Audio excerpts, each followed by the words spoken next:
pledge allegiance to the flag of the United States of America and to the republic for which it stands, one nation, under God, indivisible, with liberty and justice for all.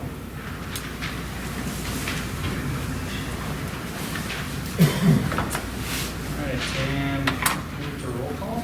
Okay, Mayor Minnie. Here. Keel. Here. Monahan. Here. O'Hara. Here. Jones. Here. Randall is on phone and Brenneman Here. is absent with notice. Sorry, Lon. All right, do we have a motion to approve the minutes from the last meeting? Or approve the agenda, I'm sorry. So moved. Second. Motion is second. Discussion? Hearing none. We'll vote. O'Hara? Yes.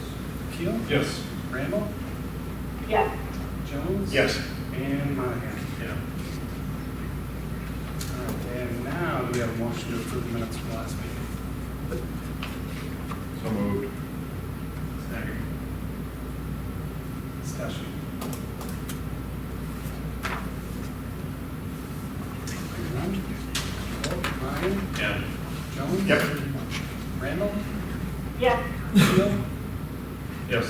And O'Hara? Yes.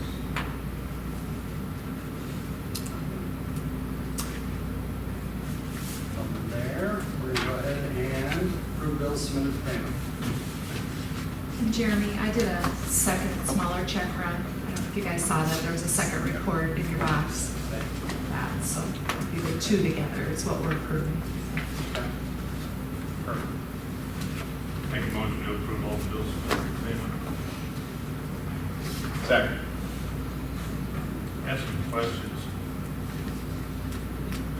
Craig, did we buy one paint sprayer for $1,900 or did we buy, One for 3,800. why was it split up between, so it's split up between streets and parks? Yeah, we use it for the streets, and then we also use it for the soccer fields. That's a line paint machine.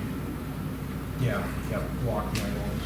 Did we not have one before? We had one, but it completely Oh, fell yeah. apart. So. Yeah. Next question. Was it a gray coat? Oh, I was trying to figure out what your next question was. Was it a gray coat? Oh, Was it paint sprayer?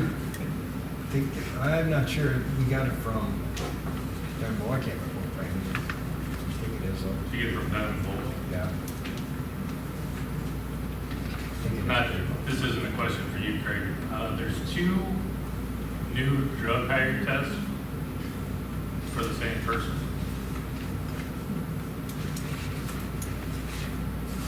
I won't say the name, but there's two tests for the same name. There's two lifeguards with the same last name. Same first initial? yeah. Okay. That would explain that. Oh, and I think the other question is going to be for you, Dave. Yeah. The WTR Solution Survey sampling of the sludge? Was that on your head? Is that No. No, that was, surveying the sludge, wasn't it? we didn't do it ourselves. No, but I mean, was that just a pass through? It was Through- separate bill. No. Separate bill. Yes. Separate bill. Yeah. They just lined it up and They just lined it up, Okay. yes. And the company billed us directly. Okay. Yep. All right. That's all I had. All right, any other questions or comments?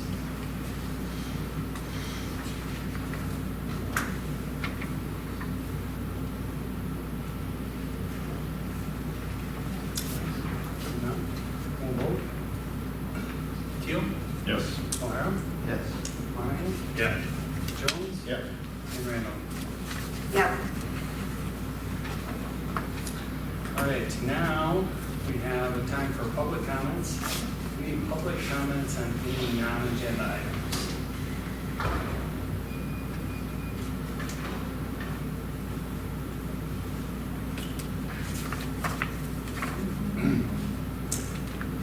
Hearing none, or we've got tuitions, request to place a bike rack on city property. I met with Chris on the night of the market, and we looked it over. There is a spot there that would work well for them. It would be on city sidewalk, but it would also leave about 6 foot for ADA, which is more than adequate for that area. It'd be one of those things that they were looking at having it built by Beaver Built or Naughty Gnomes, and then they were going to show me, kind of draw up a design first and show it to me, and then something that we'd anchor down, because they don't want it thrown out in the street some night or something like that. But then also it would be, if it was an issue, you couldn't remove it, so it'd be something like that. But they could look for 4 or 5 bikes on there or something. 4 or 5? Yeah. Sure. How wide is that sidewalk right there, Greg? 12 foot to their area. 12 foot, so Yeah. put it up against the building.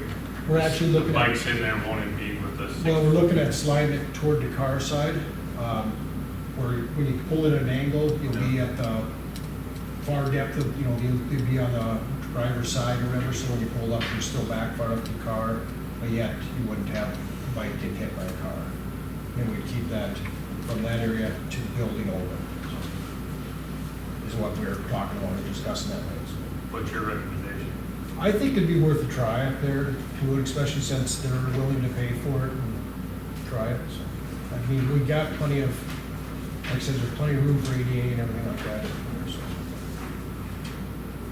On the main side, the Main Street. it'd be side? on the Main Street side, yeah, the other side doesn't have any Like I said, room that's at all, full, so, so. yeah. Take it out in the winter time, leave it in? I think we'd take it out in winter time. Well, we'd see if it's getting used or not. I mean, we could, and I told him that was one thing we had discussion with, is that when we clean up there, that they would have to shovel that out themselves and clean around it. We wouldn't be doing that, so. And I guess if it's not being used, it'd be easy enough to not only put like 2 bolts in it, 2 legs and anchors in it, so you can take it out and stuff.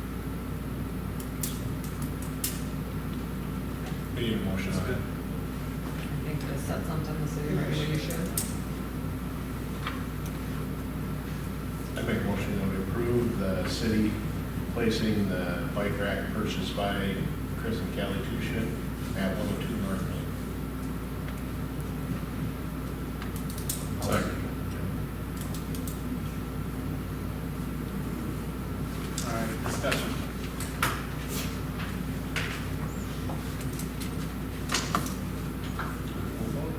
Oh, hang on. You got My only question would be, so it's gonna be closest to the curb. Is there any liability that the city would have if somebody jumps the curb, damages their car? If there's actually something I bolted wouldn't to the think there's anything sidewalk? different than the lights. And that are it wouldn't be downtown. any different than a light or I mailbox. say it's gonna be our general liability, just if somebody falls down and trips, that's Yeah. city property. Pedestrian. River. Sorry. Nope. All right. All right, and vote. Jones? Yes. Martin? Yeah. O'Hara? Yes.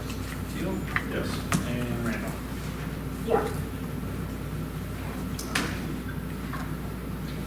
Perfect. All right, we got our 7:05 public hearing and first reading of ordinance 709. It's the rezone of north 120 feet to block 8 and block 7. So, why don't you give a little bit of background on this one? So this is a rezone request that came from Dennis Bossman. He owns the property on South Main Street. It's at the intersection of South Main and South Street there. Used to be the old taxidermy shop, and he owns that property now. He inquired about rezoning it. Currently, it is zoned community commercial, and he'd like to rezone it to residential. He has someone interested that wants to convert the building there into a single-family house and live there. It did go to P&Z last Tuesday. They discussed it. They did vote. Basically, it was 5-1 to deny the rezoning. I wasn't at the meeting personally. Amy and Karen were. It sounded like ISG is doing this study for downtown area. South Street's that corridor plus Main. I think it sounded like they are looking more to keep the properties along there more commercialized, for businesses and retail and restaurants. And I think maybe rezoning it back to residential was a good fit. But they're just a recommendation. It comes before your board here, you know, it is an ordinance, so it's up to you guys for final approval or denial on it. Yep. Do we have anybody from the public that would like to speak? Come on up. Hey guys. So I've got a friend of mine that wants to buy it. His daughter just got married, got a baby, and they want to put a single family home there. And currently she brings her baby to the daycare right across the street. It's at the end of the block. I don't know where it would cause a problem with the commercial area there. I've contacted the daycare across the street. And we have, if you guys want to look at this, and, you know, to say if anybody in the area there has a problem with it going to housing, talk to Chris Johnson, who has a daycare. She has no problem with it. The guy across the street has no problem. The other neighbor to the north there has no problem with it. I researched it, and there's been 5 commercial properties that came up for to be reallocated to residential since 1998. They've all been approved, and it seems that you know, going one way from residential to commercial is one thing, but going back to residential, when this was residential to begin with, before Terry converted it to commercial when he first put his tax attorney there, so I guess that's the main. I don't, there's houses on both sides there. It's not as if it's a huge industrial area down there now, and you know, so that's why I'm requesting. I mean, I can sell the property either way. The guy will buy it either way. He's got a business that he can put in. Everybody wants to put a house there. So, and you know, I talked to Treese today about the business, and it wouldn't be a problem. But you know, so it's not. Doesn't nothing to do with the money wise. I mean, I get the same money either way, but he wants to buy a house for his daughter and let her start living in Hartford. So that's where we're at on. You guys got any questions for me? Or? I guess I do, just to clarify for everyone and for myself too, is the plan to refurbish the building? Refurbish, yeah. Okay. We put a new roof on it. Everything's gutted on the inside now. The sheetrock's been taken out. So they're gonna start from scratch on the inside and make it the way they want to. Got some plans drawn up and they're ready to go. There's, how many feet you say on the inside? So it's on the corner there, but there's plenty of room. There's 80 feet from the street up to the existing building now. So if they wanted to do an expansion, I don't know what the setbacks are, but I think they're 40 feet or on a corner. Is that what it is? Or? If it's residential, it's 25 in the front, and then it'd be 20 on the other street. So it's gonna be 20. But there's 80 feet there. I mean, it's not like it's encroaching on the corner or anything, so. You mentioned talking to the neighbors. Did you talk to the neighbors? You might have said it, but the neighbors to the west? To the west. Immediately to the... No, I think that's my neighbors to the west.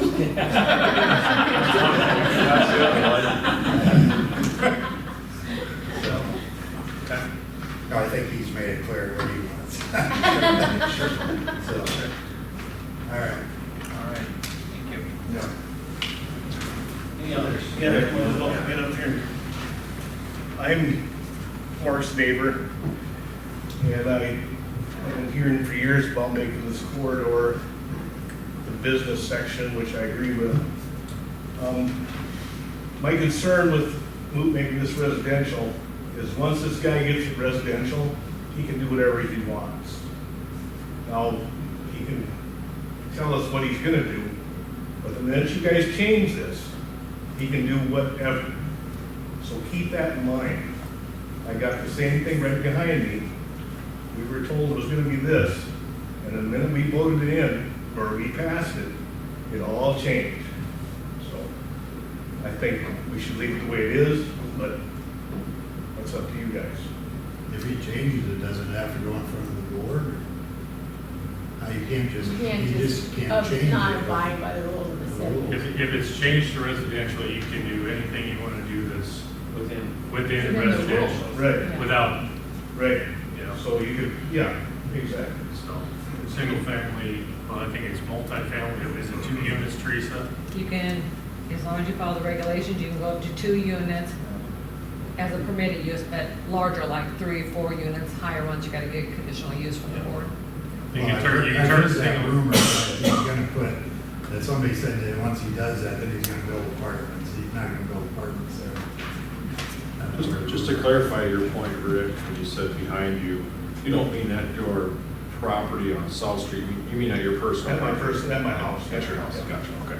You're not having any issues with the property owner behind you now for your business? No. Or your shop? Or the shop, yeah. Good. That's right. Yeah. Well, what I mean, I guess, if we're gonna be, like, well, I know Mark is gonna be putting the building up, and what's the height, 16 foot?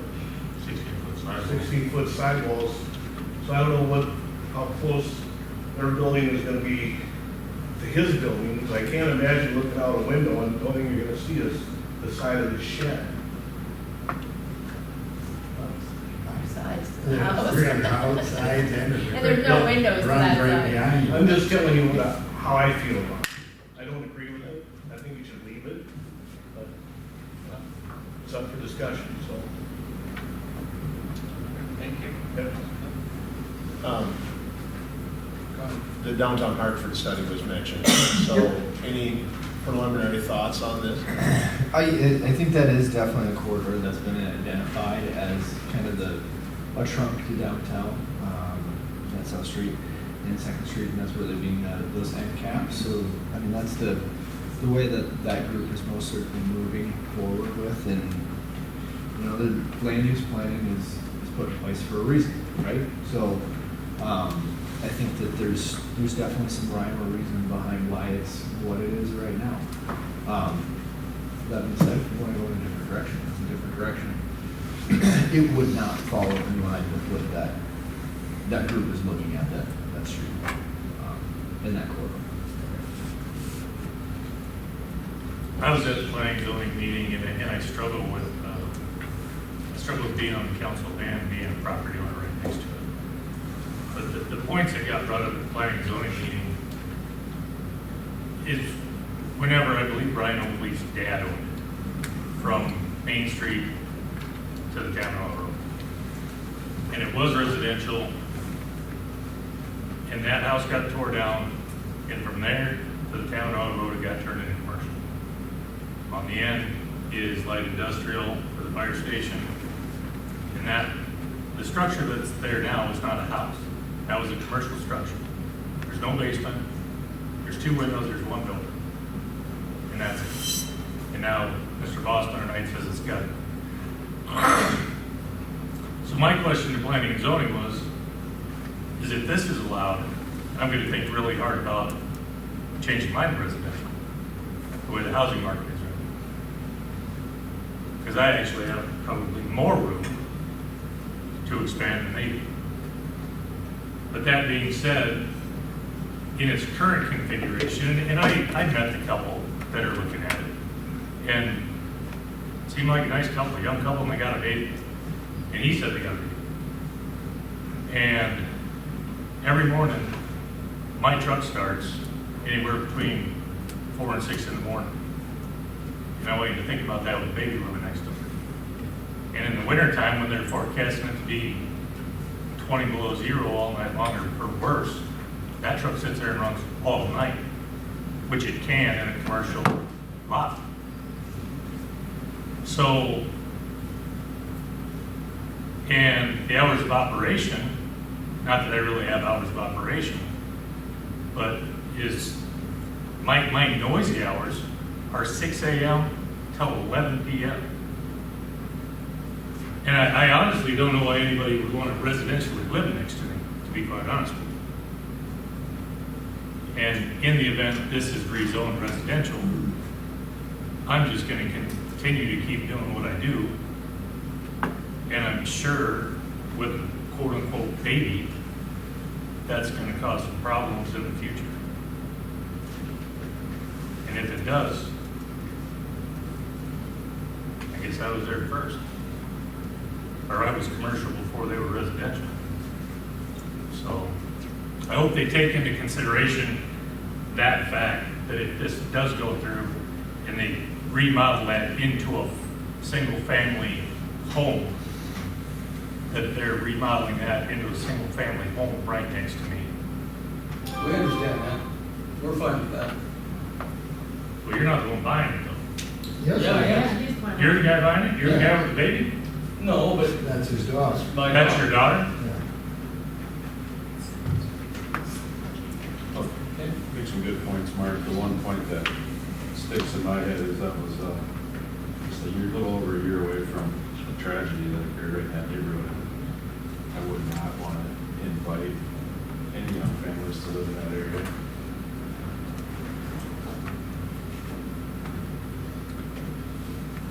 I would think that if they put a commercial business in there, there'd be that much more traffic right there. And with the daycare right next to it, that you're gonna have more of a traffic flow and more chances of an accident. Daycare's got a fenced in yard. Yeah, they still gotta come out at some point. It's usually nighttime lighting issue, like the first time, which daycare is usually not very busy at night.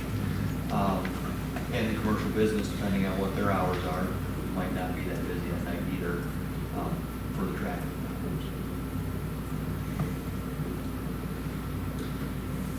All right, any other discussion? Anybody else? P&Z of the public?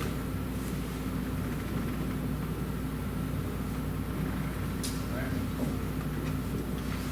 Vote. Oh, did we get a motion to? I said we need a vote, motion. Oh, we do need a motion now? I apologize. Okay, 7:05 here. That's right.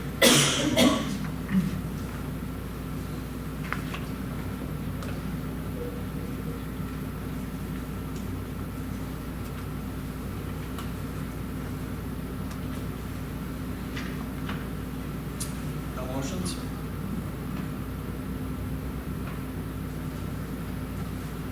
All right.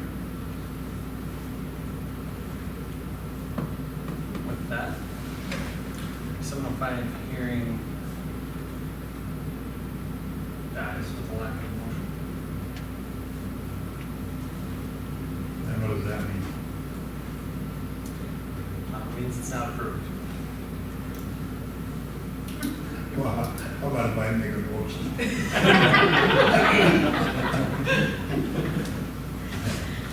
No motion, it's not approved. So I guess the second question, and I talked to Teresa earlier I'd have today. you come to the Yeah. podium, please. So it's zoned now as what? Community commercial. So commercial. So I talked to her about his other business and, I guess he'll probably move forward and put his cleaning business there. He cleans hog barns for a living and his equipment will be parked there and I just hope that you like the hog smell better than you'd like his baby diapers because, his business has been okay and that's what he does is clean hog barns. So when the equipment's all set in there, that's what it is. So as long as we're on the same page there, so you know what's coming.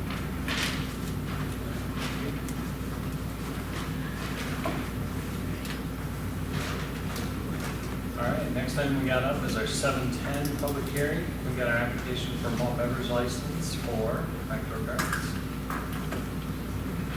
Come on up, Leslie. I'm asking for the license for beer and South Dakota wines to be sold. And what I plan to do is gift baskets, as I have a website that I offer different gift baskets on, and I also like to offer wine baskets as well. And so those would be mostly for delivery. And the other thing that we're having food trucks out at the plaza. And so on those nights that we're having food trucks, I'd like to sell beer and wine then as well, depending on what the insurance costs are. I haven't got that quote back yet, but that's the other plan, so. Any questions? Motion to approve the application for retail and wholesale malt beverage and South Dakota wine as presented. Second. motion and a second. Any discussion?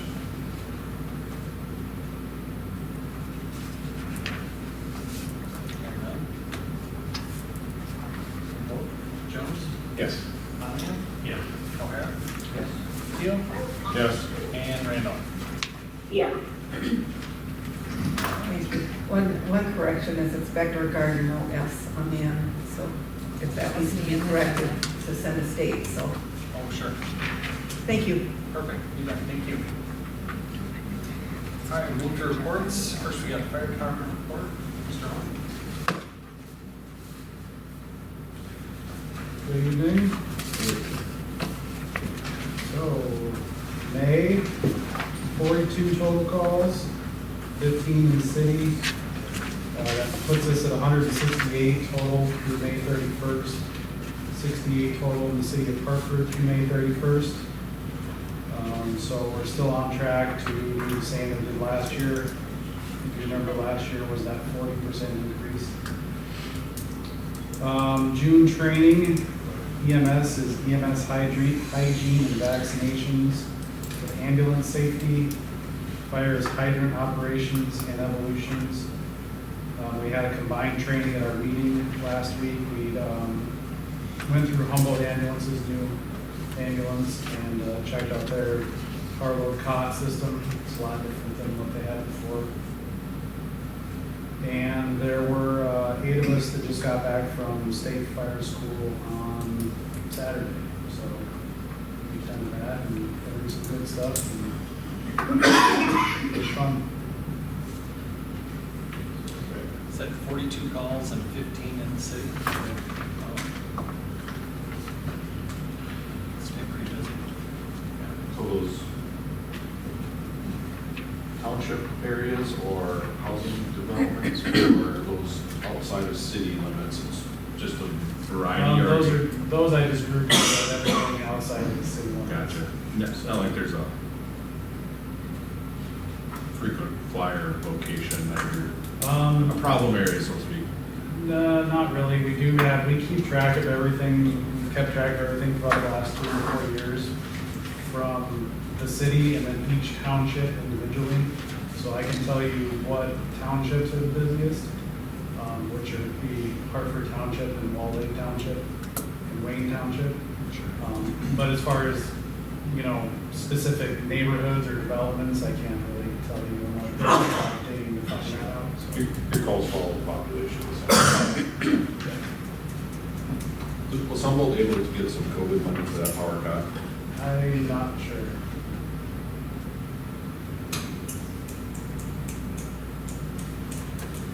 All right.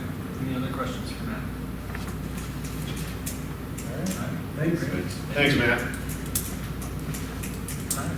We have our Chamber and Economic Development report. Thank you. My information is in the packet. However, just a couple of quick updates. Want to give a shout out to Deputy Curtis. He had a nice copy of the cops this morning at Stomping Grounds. It started out with, I think, 5 citizens and 3 deputies, and then the sheriff came, Mike, and then another 2 deputies. So we kind of got outweighed there for a moment there, but great conversation. Good questions from the citizens. Also, on here we talked about some ribbon cuttings that happened earlier in the month. There are 3 ribbon cuttings happening tomorrow, and I know in the back of the packet it said they start at 6 p.m. Actually, the times have changed. So one will begin at 4 for Grocott, and then at 4:30 we'll have backdoor garden, and then at 5 o'clock we will have the bus CPA. So we'll have those 3 ribbon cuttings tomorrow evening. On the Development Foundation side, we did a sealed bid for the maintenance and mowing of the property just north of town, and we had 2 individuals there. Arrowhead Snow Removal was given the opportunity to mow that and maintain that for us. I'm not sure if you noticed when you drove downtown today, we do have a sale pending on the lot over there. So more information to come on that. And then tomorrow I will be at ISG's office at 10 a.m. for a meeting with Steve Watson. And then I have 11:30 Makita final meeting before it changes officially to Sioux Metro Growth Alliance. And those are my updates. Oh, with the exception of dunk tank this weekend. Please join us to dunk the mayor I won't tell you when he's on, it'll be on Facebook, but, Just watch, just gotta wait. just, it's coming. Nothing else signed up? There you are. I'm in there too. We won't knock up that time frame. That's what I have. I got a waiver.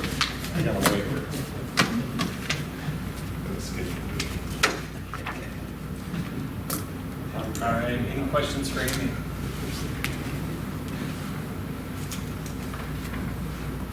All right, great. Thank you, Amy. Move to our city engineer report. David? Couple items for you. Design standards, I've actually gotten through that and gotten it all reviewed. Just actually putting the document together with our edits. Western Meadows Phase 4, you've probably seen it, all paved. Western Meadows Phase 5, comments were sent back. And we've received a response. We need to get them one particular item in regards to topsoil, and we should be able to get that wrapped up on the review. Overall, GIS is active, and then since last meeting, we did also have we had the design standards meeting, and then the rest of the items below there, we're going to cover actually in the subsequent items, so nothing major to go over there. On the wastewater feasibility study, I would pay attention to the scenarios that are actually being laid out, so those 4 options, with different options per option is what we're going to go through on the 28th. So get excited to talk a lot about wastewater on the 28th. But there's just going to be a lot to review. It'll be a really good meeting. So, and that's it. So that's in a good spot. We'll have numbers and ranges on each one of those options. Really give you kind of an idea of what your path moves forward. Any questions? I got a Vance Peterson update. Just said, Oh, it's a dry year. Yeah. No water issue. No issue. Yeah. It's like farmers when they're tired. They don't have an issue when it's not raining. That's right. All right, if nothing else. Thank you, David. Yep. Move to Public Works. Okay. Just 2 things to update. Main watering's done, we got that done. We did not do the main parking lot in the park, just because of the car show coming up. We didn't want to have that getting on the cars. That's something we'll be coming back after Jamboree Days when we're up in this area to get it and shoot that at that time. Along with roads, talked to Mitch today about Nicholson Road, taking care of that. The way it looks to me is that it didn't settle like a dip. It's more the whole road settled, and the boxes themselves held up. So we're gonna go back about 30 feet on both sides. I talked to David about this too, and mill it a little more back so that it transitions nice in there. So he's gonna go up and remark it, and we'll make sure it looks like it's gonna work all through. So we're doing a little bit on that. Boys, going down the trees. Mike is going to be treating the ash trees in the park that we had done 2 years ago, or 2 years ago. So this will be the 2nd year, whatever, on rotation for him. He's got the map that ones he did before, and we'll be getting those done. Sounds like there's, he was telling me that he did some trees in Sioux Falls, and the one he treated in Sioux Falls a couple years ago is still looking really nice. There's 2 ash trees right in that same area that are completely gone. So it sounds like the chemicals working, so hopefully we'll get the same results from telling you. Traffic counters, we've had them out. We got them out again, still on Western Avenue, just slid them down a little further. And then, did I give that to you, put it in the packet? Oh, I had it printed off for you. We did traffic counts up on Western up there over for about a week and a half over Labor Day week and that stuff. And average daily traffic count up there is 6,283 cars a day. So there's a pretty significant traffic up on the road up there. So we'll sit the other ones through here. I'll pull them here before probably the end of the week here and move them somewhere closer to Jamboree Days or somewhere in that area. Parks getting ready for Jamboree Days. All that stuff's going on. And then I'll talk to Chris too and let him know that it's been approved to get the bike ride. So that's all I've got in my report. So. If somebody has anything for me. Is there a timeline to actually get the streetlights done down here? I haven't had time to get things lined up.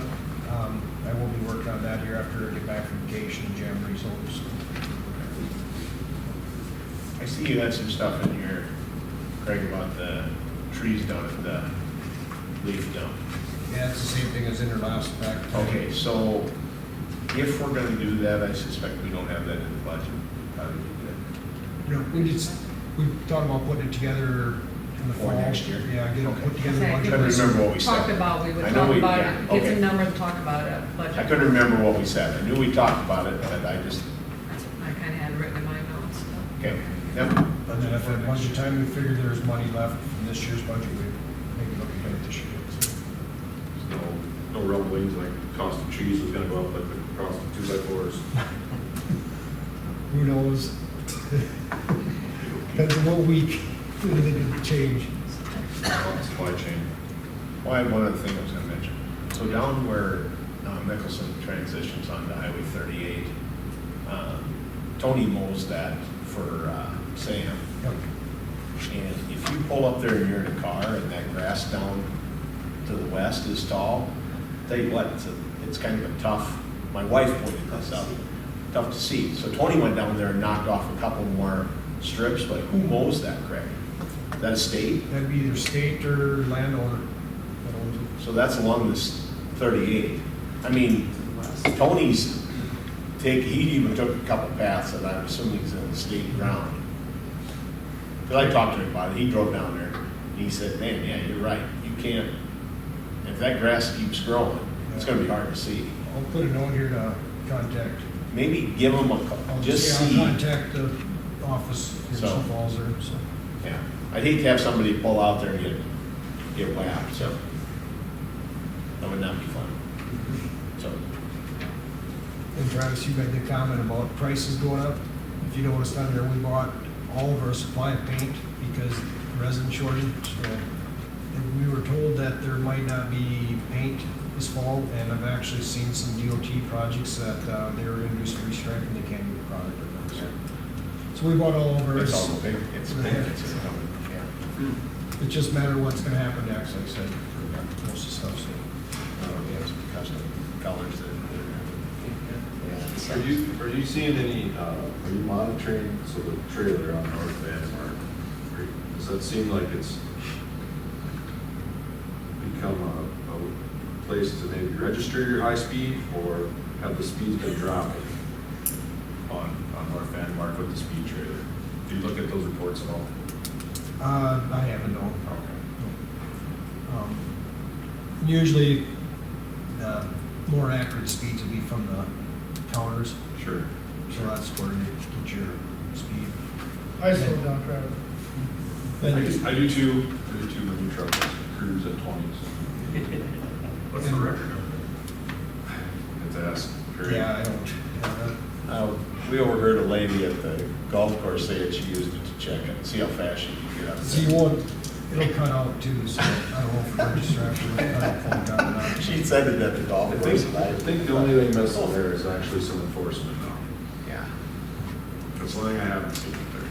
So on Western Avenue up there, the average, 85% of the traffic out there is 43.8 miles an hour. So Okay. they're all under this majority. Do you think it's more in the evening or the morning, during the day speeding? I'll just pass it on. You have to talk to the resident that lives on the west side of the street. He can tell you when people fly by. Up there more, yeah, more during the day. 1003 maybe, Works. And then later. and south of that, south of him. Duff. Yeah. I'll pass it on to Damian. Hey, one quick thing, you mentioned it, it was your first or second thing, so those box culverts is on Mickelson, right? Yep. The culverts themselves didn't settle, No. just the street above. Looks like a street all. Yeah, both sides. It's come across it. At first, we thought it was just like suddenly like a trench settle, but when I looked at it closer today, you could definitely tell that when you hit it, you bump up and then you do drop like it's like in your dip when you go to the other side of it. And it's just, even looking at it, like, you know, kind of looking over the road, it looks like it's like this now, and then Sure. What are the odds it was because it was such a wet year when we did that project and it's such a dry year now? It's finally fully cleared out. Stuff shrinks and moves around a lot. Well, that box culvert will act like a footing almost on it, if you think about it. You know, it's really bracing that load where your roadway doesn't have that same. Sure. Oh, sure. Interesting. Got Nicholson in it. There's no doubt, you do everything. I just wanted to make sure you were paying attention. You didn't usually bring it up. It's not even 8 o'clock. I'm still counting on your sidewalk. No, we're not gonna talk sidewalk. Just Travis always brings up the benchmark now, so I gotta stay with this deal. That's off the street. All right, anything else for Craig? All right, thank you. All right, move to Karen's report, finance officer. The only thing I wanted to add is the first, second, and third penny is negative, and that's a time issue of a payment. We got notification late in May, but it didn't hit our bank until June. So, and I forgot to jot down the amount of that, but so I think those numbers are skewed a little bit just because of that. It's just when it hit the bank versus last year when that month probably hit the bank. So. Other than that, I have nothing else to add. What's it? And we have auditors here. Yes, we have auditors here today and tomorrow. So you're keeping me busy. It's a party on Friday then? Yeah. A team of 5 of them, so Yeah. I'm gonna make a prediction and say the last page of the audit says that we don't have enough checks and balances. But due to the size of our staff in the city, there ain't really nothing you can do. It's almost verbatim. See that Every year before. plus 15. You probably wrote that one. Yeah. I've seen a few audits that said that. It'd be nice if they'd throw in there and you got a really nice road, other than the box culverts. It'd really be nice if they had that. Thanks for putting that's a good summertime calendar of events. Get it out there in front of everybody. Appreciate that. Yeah, I memorized it. All right, thank you, Karen. Move to city administrator report. Teresa. Got my report, just a couple updates. Want to touch on the grants. We still have not heard on the storm shelter for the sports complex. They did come with our dog park grant. They did look at the application and look at the site. They will probably review that this fall, so it probably won't be a project, if approved, until next year. Bike and Rec, I do have a nice update with that. I just got a call today from the GFMP, and they're willing to award us $130,000, which is typically their grants for this trail one is usually 100 is their max, so they're looking at 130. The total cost of the project, now this is the engineer estimate, so keep that in mind, they're always kind of high. Engineers, it's not your, it's 290,000, but we get 130 from them. We have about 50,000, I think, just under, sitting in the bike rec account right now. So it'll be like about 100,000 difference if we want to move forward. Like I said, you know, with the engineer estimate. Now, Project Craig, we can probably, our crew, do a lot of the clearing, do some of the grading. I mean, there's work we can do to help bring that cost down. So I just found out today, so nothing's on the agenda, but as far as, you know, accepting the award or whatnot, but I want you guys thinking about it, and I would hope we'd still move forward with the project. We haven't done a trail project since Fulton Road, and I think this would be a good one to move forward with, so. So what are we looking at? Fighter to Maine? Yeah, between Main and Fighter along the creek area there. So that's what we submitted for. It'll be a nice work trail to get completed, so. With the city mosquito sprayer fit down that part of that bike trail. I hope so, because it's gonna be. It's gonna be it. That'd be my only thing. Yeah. Make sure it can accept. Back in there the other It day. wasn't terrible, yeah. So we had to count trees for bats, and We're back in probably an hour. It's dry here. I don't think I didn't get bit at all. No, you're right, we're only here Few for more critters than You anything. have to count Probably trees for critters. bats. We Yeah. have any bats you can make out of a tree or? We had to figure out how many trees we're gonna take out and what they were, so that we weren't gonna be affecting the bat population. They're bad now.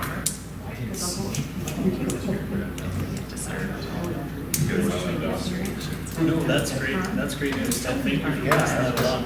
So, like I said, I mean, there's no action at this point, we haven't get a board letter, but that is what he verbally told me over the phone, and like I said, I think it'd be a good project if we can make it work, so we'll keep that in mind at budget time as well. Good. That's it. Good. Craig kind of already gave you the update. Nothing's really changed as far as any Stockwell's projects except for the Mickelson Road one, and so he's been in contact with Stockwell's, and they've been in contact with Sioux Cub to correct, that issue there. Work in progress. I am starting to work on the budget, got a list going. I did send out budget requests to the various entities that request funds, so they can start talking with their groups and get something into me by next month. Sent an email out to other cities, asking if any of them have ever done a liquor proposal, as far as having an open liquor license. Hopefully trying to see what other cities have done and get some kind of criteria put together. So I'm hoping to present something to you maybe next month to look that over. Also going to start the process for gathering insurance quotes, because I'm assuming we still want to move down that road. It's been quite a few years since we have had it quoted, so it'd be good practice. So I plan on getting 2 local, of course, our current one and then another one, probably small entities. Closely and have those for you too coming up. Where are we with now? Let's do the.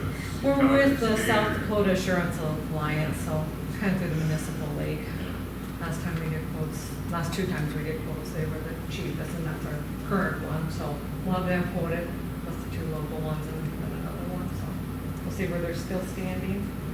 And the only other thing that just let you know, David, Craig, and I sat in on a Zoom meeting today with the DOT and HR Green about the I-90 corridor and their project.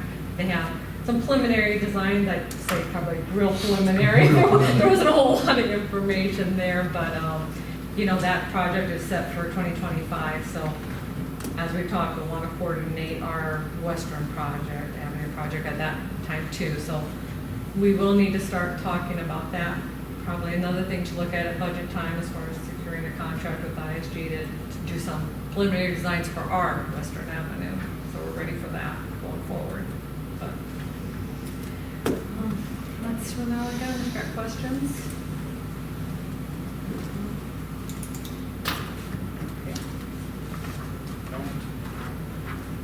You might have mentioned, is there a drop dead date on, for instance, the storm shelter grant or the grant for the dog park? The drop dead date on the storm shelter grant was supposed to be May, because they were only supposed to have a year from when it was submitted. Yep. But that's FEMA, and Yep. they haven't decided anyway. It does still show it pending out there, so they haven't denied it. But we've tried to push them a little bit to say, you're gonna award it, and they just keep telling us, no answer yet. I guess FEMA can Do do we what know they why? want. Are they dealing with some other issues or just a glut? I think it's FEMA. If you want my true opinion. Sure. FEMA just takes their time. Okay. I think there's a lot of township stuff that they're still working on the last year for excusable. Sure. I'm on township board, we just got our. Really? And they're doing a whole corridor study too in this whole area, statewide actually, so they got a lot of irons in the fire, so. Sure. As far as the dog park, once again, that's kind of through the GFMP too, and when he came to look at the site and we talked to him, he says they'll review those applications in the fall. I don't have an actual, he didn't say an actual date, did he? I was surprised the bike one came back that soon. I am too, I thought that would be a little bit longer, but. Wasn't the bike trail by the soccer fields, wasn't there FEMA money involved with that? with the mitigation of the wetlands? There wasn't FEMA, it was state money, it was a transportation alternative grant, so it was the DOT. It was DOT.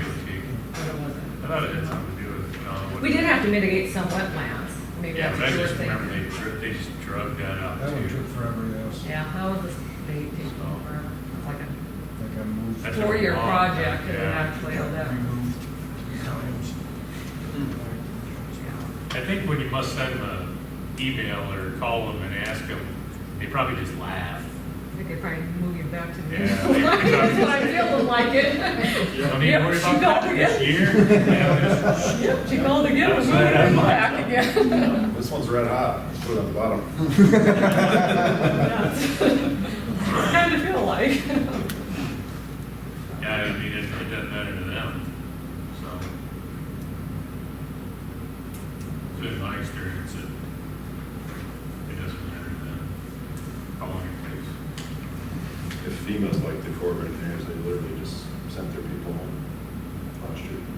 Oh, yeah. I think they're, yeah, I think they're planning on catch up, like you said. A lot of stuff this year, they did do last year. All right, anything else for Teresa?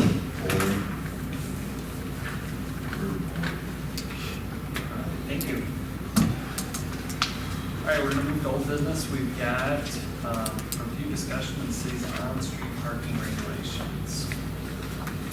Kind of carry over from last meeting. Teresa's got some more information out there for us on this. Yeah, so like Jeremy said, this is just kind of a continuation of our discussion from our last couple of meetings about on-street parking and commercial vehicles and lengths of them, the weight of them, you know, what we want to allow, what we don't want to allow. Basically, after our last meeting, it seemed like kind of the consensus of the council is that, you know, our current regulations, or should say, don't allow commercial parking for anything that is basically, you know, too long or too heavy, according to our ordinance. And right now, it is at, you know, nothing over 50 feet long and nothing over 18,000 pounds. We're dealing now with one trailer that's kind of an issue in a neighborhood that is over on the length, but not over on the pounds. And the way our ordinance reads now, it says it's got to be the length and the weight. It's got to be over in both of them for us to address it. So we talked about maybe tightening our regulations up a little bit and changing that and to an or. So basically we can address anything that's too long and we can address anything that's too heavy. It doesn't have to meet both criteria, it's just one or the other. With that, we talked about, well, what is the length we want to have and what is the weight? You know, do we tighten them up some more too?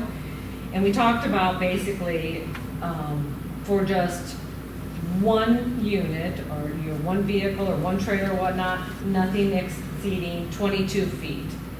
Or if you have a combined vehicle, like if you have a tractor, like a semi-tractor and a trailer, or you know, a combined two vehicles, nothing to exceed 40 feet. Or if you're going weight-wise, 10,000 pounds would be our limit versus 18,000. So I just did a draft ordinance, and this is all just for discussion. So I guess questions now, are we still leaning that way? Do we like that setup, or do we want to look at something more? And I did not put it, we had a little bit of discussion about, you know, is it just commercial vehicles or all vehicles? And when I say vehicles, I mean trailers and everything, because that's our vehicle definition in our ordinance. So it isn't just, you know, a truck or whatnot, it's trailers, boats, campers, that all meets the definition of vehicles. That's all under commercial vehicle. It's all under vehicles, not commercial vehicles. Commercial vehicle is our definition at the front, and it's got to be designed for commercial use or used as commercial use. So I left it just for commercial. So basically, this still doesn't address campers or whatnot, and not sure if we want to address them or not. The city still has the regulations of on-street parking of the 7-day time limit. So, you know, you essentially can't be parked in the same spot for over 7 days. You gotta move it every 20 feet at the minimum. So, and then that gets shrunk down to only 3 days in the wintertime. We kind of control, or give a little leeway during the summer for the boats and campers and those things that are usually around in the summertime and out in the winter. What was that last part? Give a little leeway? Well, yeah, I mean, so we give 7 days to be parked in the same spot, basically from mid-April to mid-October, but then we shrink that down to 3 days in the wintertime. And I think, like I said, I think we give it that leeway in the summer because we know campers are gonna be home, boats are gonna be home, you know, that kind of stuff. And who's in charge of enforcing that? I mean, really the deputy, I mean, he kind of enforces on-street issues. If we see there's a problem, we notify him. I mean, we have though gone through our code enforcer too, if you know, Damien isn't around or whatnot. I mean, it's a city ordinance, so either one can address it.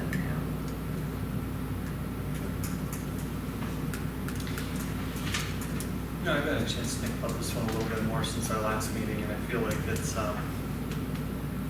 we had a lot of discussion that went a lot of different ways last time, and I've not heard this bubbling up as an issue up until recently. You know, haven't seen people come and address it, haven't heard a lot of things coming through City Hall or anything like that. I think it's an issue. I do. I think there's probably some small changes we can make in there to address it, but I don't know that a sweeping change has been brought forward from our public. So I guess my feeling on it is I do feel like changing it from and to or on the commercial vehicle piece makes a lot of sense. I think that's probably what the intention of the original ordinance was. It just wasn't there. And gosh, that one's been in place for 5-6 years. And hasn't presented a lot of issues, but I think now we can kind of make a change with that. As far as the other use, the non-commercial use, I haven't heard much on that one. It happens, I see campers outside, but I haven't necessarily seen a lot of complaints come in because of that. Keeping the camper or the boat out there too long.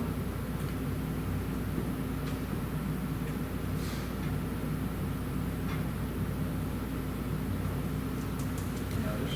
Well, the existing says 50 feet, and you're now talking 40 feet, and the existing says 18, and we're talking 10. I mean, so that's,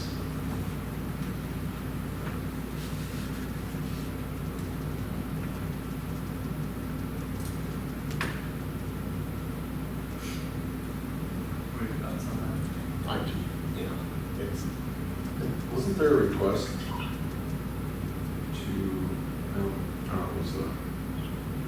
that was on the accessory of buildings and drainage easements, to get Paul Clark's input. My concern is, we can change this stuff, change it, be reactive to it. But if that's really the point of my question to Teresa is, who enforces it? And I believe the problem with the majority of our ordinances are we're consistently reactive to them, not proactive to those. And it speaks to me to a bigger problem, and that bigger problem is we don't have the labor, manpower, the personnel to enforce the stuff we do. So we can change it, and we can change it, and we can change it, but we're consistently just reacting to stuff.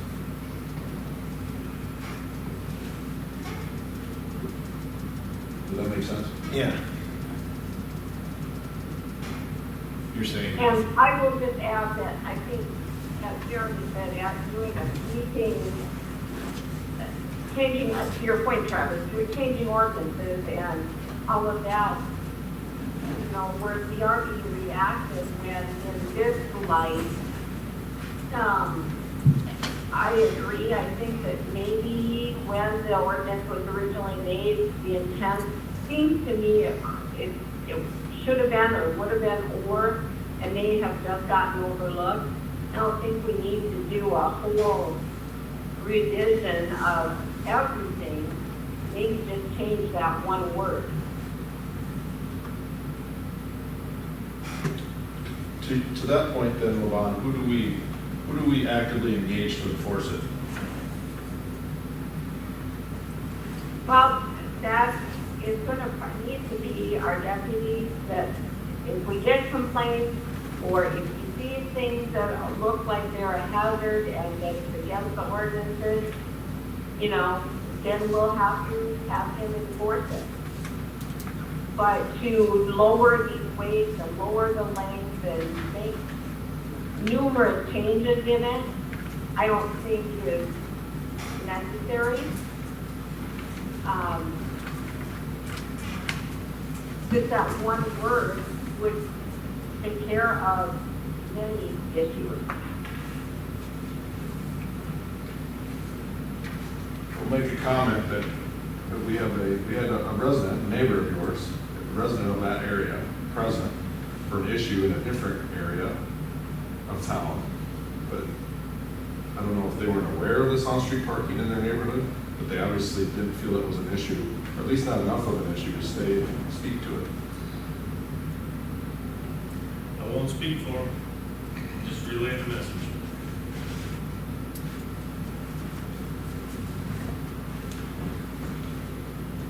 All right, any other discussion or general direction before we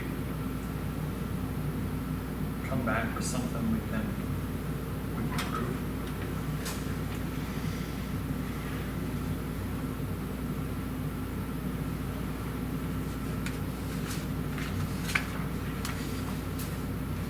And, you know, to your point there, Travis, I would say too, you know, yep, we need enforcement for it. If we had multiple complaints coming in every year and it wasn't getting enforced, I'd say, yeah, I totally get what you mean. We got a hole there. I just haven't seen them. You know, we can go be a hammer out there looking for a nail, but if there's nothing, if there's no issues, there's no issues. It speaks to, is there an issue or is there no issue? It just happens to be the issue of the day. If there's an issue, well, then we can change the ordinance. But we just want to change the ordinance. So if there's nobody to enforce following the ordinance. So just to play devil's advocate, you're the only one that's brought up speed on North Vandermark, and you made a comment tonight about lowering the speed limit. Didn't you say something about lowering the speed limit? I don't think we did any lower. It's 20 But I haven't got any complaints about that on your street. on North Vandermark. Nobody's come to the council about that. Right. Have you got any calls about that? I haven't asked Craig to do anything with the speed other than. No, I'm just saying. To enforce it. That's really what I'm saying. I'm just saying, if the standard is more than one time that it gets brought up, then that needs to be the blanket standard for everything. We know the skateboard park because one skateboarder wanted it. So, I mean, this city does that all the time. One person brings something up and the council jumps into action. So my question is, does this ordinance satisfy, you've been pretty quiet on it, does this ordinance satisfy? I've already said what I want. Okay. My opinion hasn't changed. Okay. I think the length should be tightened up and I think the weight should be tightened up. So this doesn't, the or doesn't, it does or doesn't? The current problem we have by changing that word is gonna cause the individual that has started all this to merely unhook a trailer. That's it.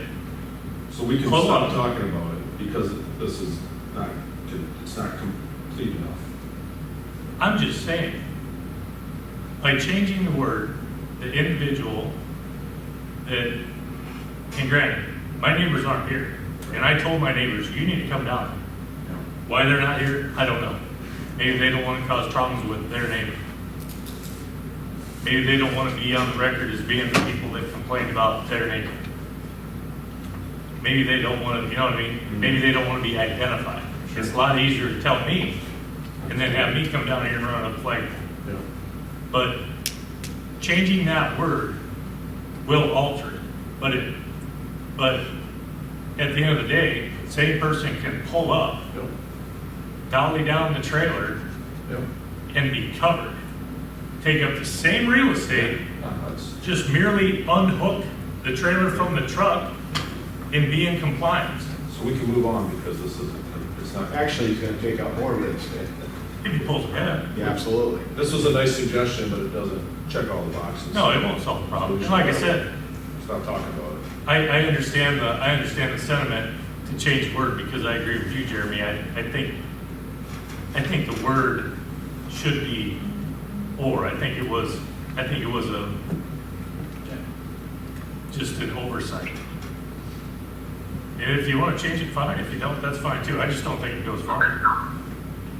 So, because I mean, really, if you're in violation and you unhook your trailer and you're automatically not in violation, to me, you're just wasting you're just making the guy out of the trailer is like doing. So, that's all I'm saying. I just don't think it goes far. If you want to leave it alone, leave it alone. I don't care. Well, we're simply changing it for the sake of changing it. You're going to change it to make a guy unhook a trailer. Yeah, because we did something. We tried. Yeah, that's what I'm saying. I just don't think it goes far. But apparently I'm the only one that thinks that. So I mean, if you're gonna let it die, let it die. Well, but is this the place to sit here and hash this out, or maybe you could put a proposal together, Teresa can present to us, and we could look at that. I already did. This is, how come we don't? 22 feet, 10,000 pounds. That's the yellow highlighted area. Yeah, That's your 22 proposal? feet, 10,000 pounds. Gotcha. So your proposal would be your ordinance. But that's not how the ordinance is presented to us tonight, is it? It is The draft highlighted is. area. We got enough on the or. The first ordinance is our current one, and the second Gotcha. draft. Well, it's hard to wrap all of your head around all those scenarios too. You know, we're just part-timers. We're sitting here trying. I'm just saying, I mean, that's what I pitched last meeting. Okay. That's what the draft ordinance says. That's where I'm at. If you don't want to do it, it's fine by me. Yeah, I apologize. I was talking between last month's meeting and this month's meeting. What are the pros and cons of going with restrictions on the length and weight that? I mean, Well, I'll tell you. Thinking about like. I'll tell you what the cons are. The cons are going to put a lot of people in violation. Those are the cons. I suspect it would put the Randall's business in violation because that truck and trailer will be over 22 feet. And I'm guessing Actually, no, because we have a shop and we only park our vehicles when we're working within that block. No, I'm just saying if you did park it on the street lot, I'm not saying you do. I'm just saying scenarios like that, you'd catch a lot of campers, you'd catch a lot of enclosed trailers, loaded enclosed trailers. Aren't we just talking? Campers wouldn't be affected from what I understand, so this is just commercial vehicles. Right, this is just commercial vehicles. Okay. And their vehicle wouldn't fit the description, the definition of a commercial vehicle as it is in our ordinance. Because it's any vehicle which is adapted, designed, equipped, or used to perform a specific commercial function. And this is just a regular old vehicle. And it meets the definition of a personal passenger vehicle. The pro is you're going to get some of the bigger, heavier stuff off residential streets. The cons are you're going to get a lot of people's stuff on the street, and they probably won't be very happy. I feel like, nothing against your proposal, Mark. I think it's good. My concern is that it's going to cause more problems than it is going to solve issues when, at this point anyway, we haven't had too many issues. My second part is that in this particular instance, from what I understand, this gentleman has been visited with, and he is now willing to make some changes to appease and to decrease the danger that his vehicles have created for some people. I don't know about that, so. I'm sorry? I said, I don't know about that, whether he's been, I know he's been contacted, I don't know how many times, but I didn't know there was an agreement, but.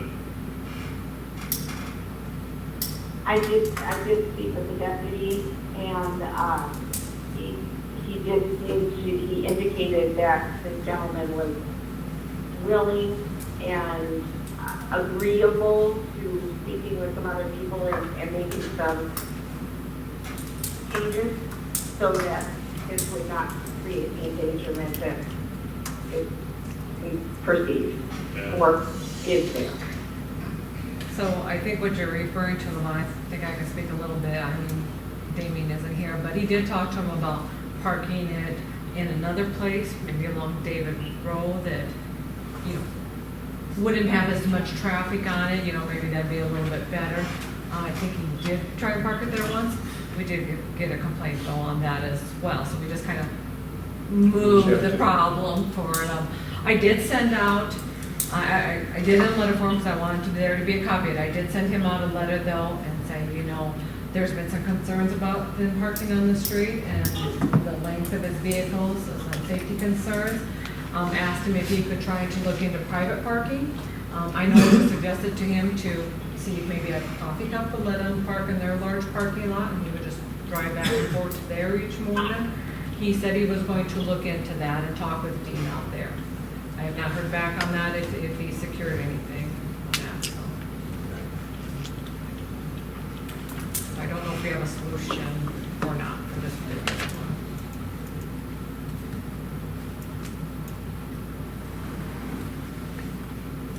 This is just a draft, so we can't act on this anymore. Correct. Yeah, we're just discussing.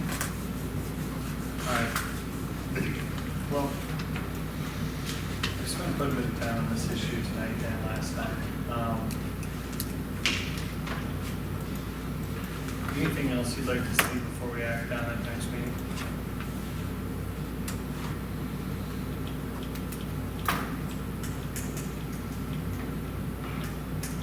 You guys know where I'm at. So honestly, you do whatever you want. You change the word and or, you do nothing, you tighten it up a little bit, whatever. I'm just Lone Ranger down here and my idea doesn't have any support and I get that. But that's just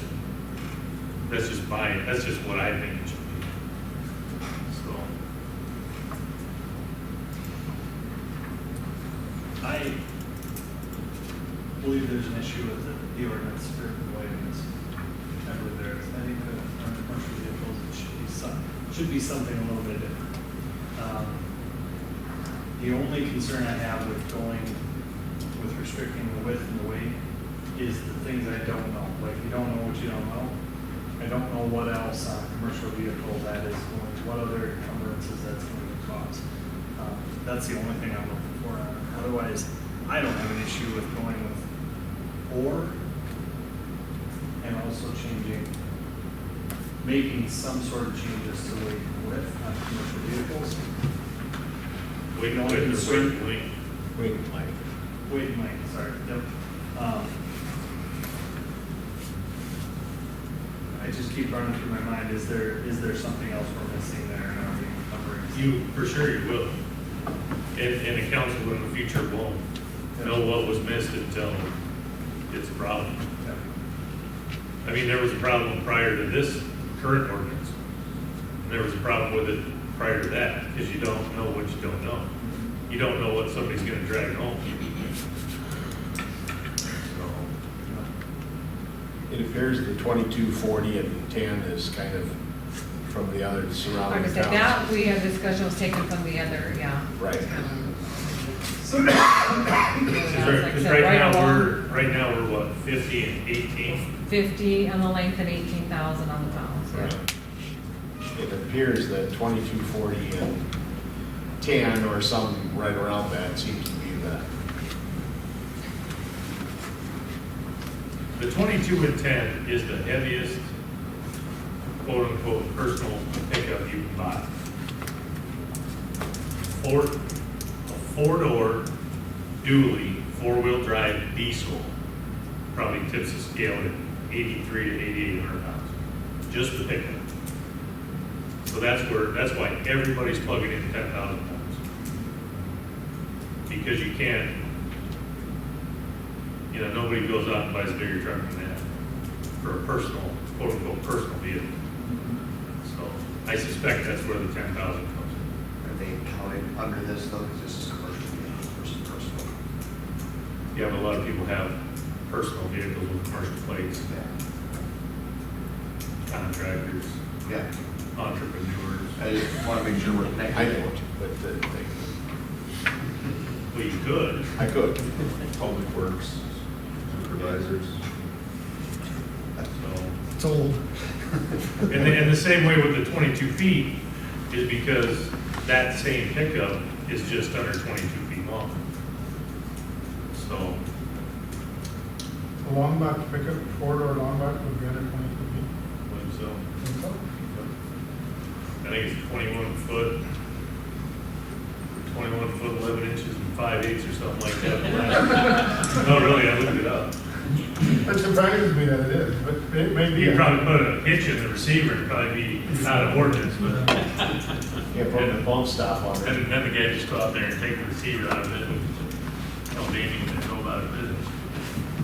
Well, what's our option here? Is what you see in there, what you're interested in there, Mark? In this, Yeah. The changes, tree size, and that.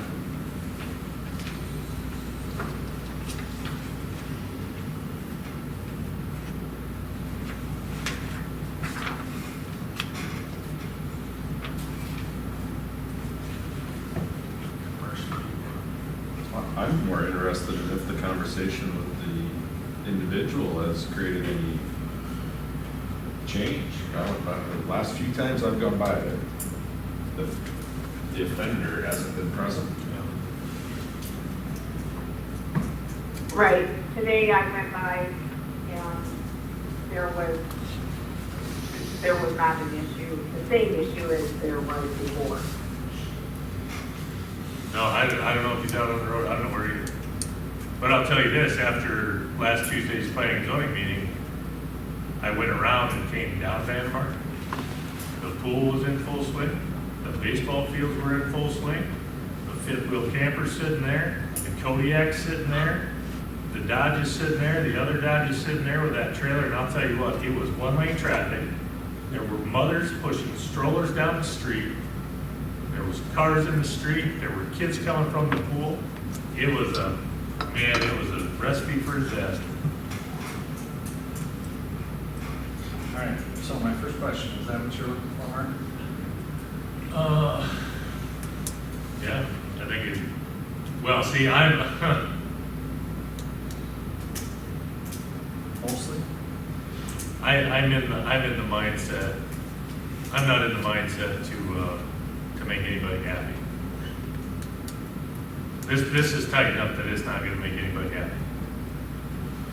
Because 22 feet,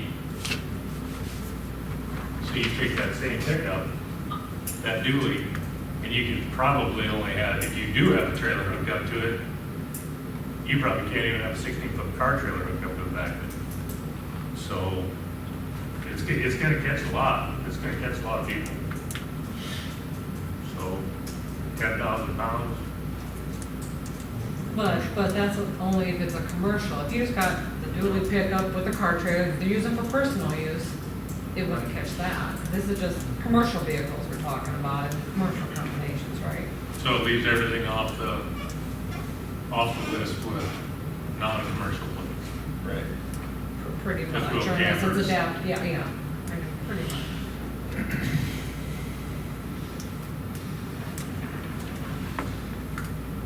See, and that speaks to Travis's point, because years down the road, you're gonna have the same problem with a vehicle that doesn't have commercial plates on it. What you'll get is a person that pulls in with the pickup with the fifth wheel, that's 60-some feet in length, and then neighbors are gonna complain, and you don't have that addressed, so.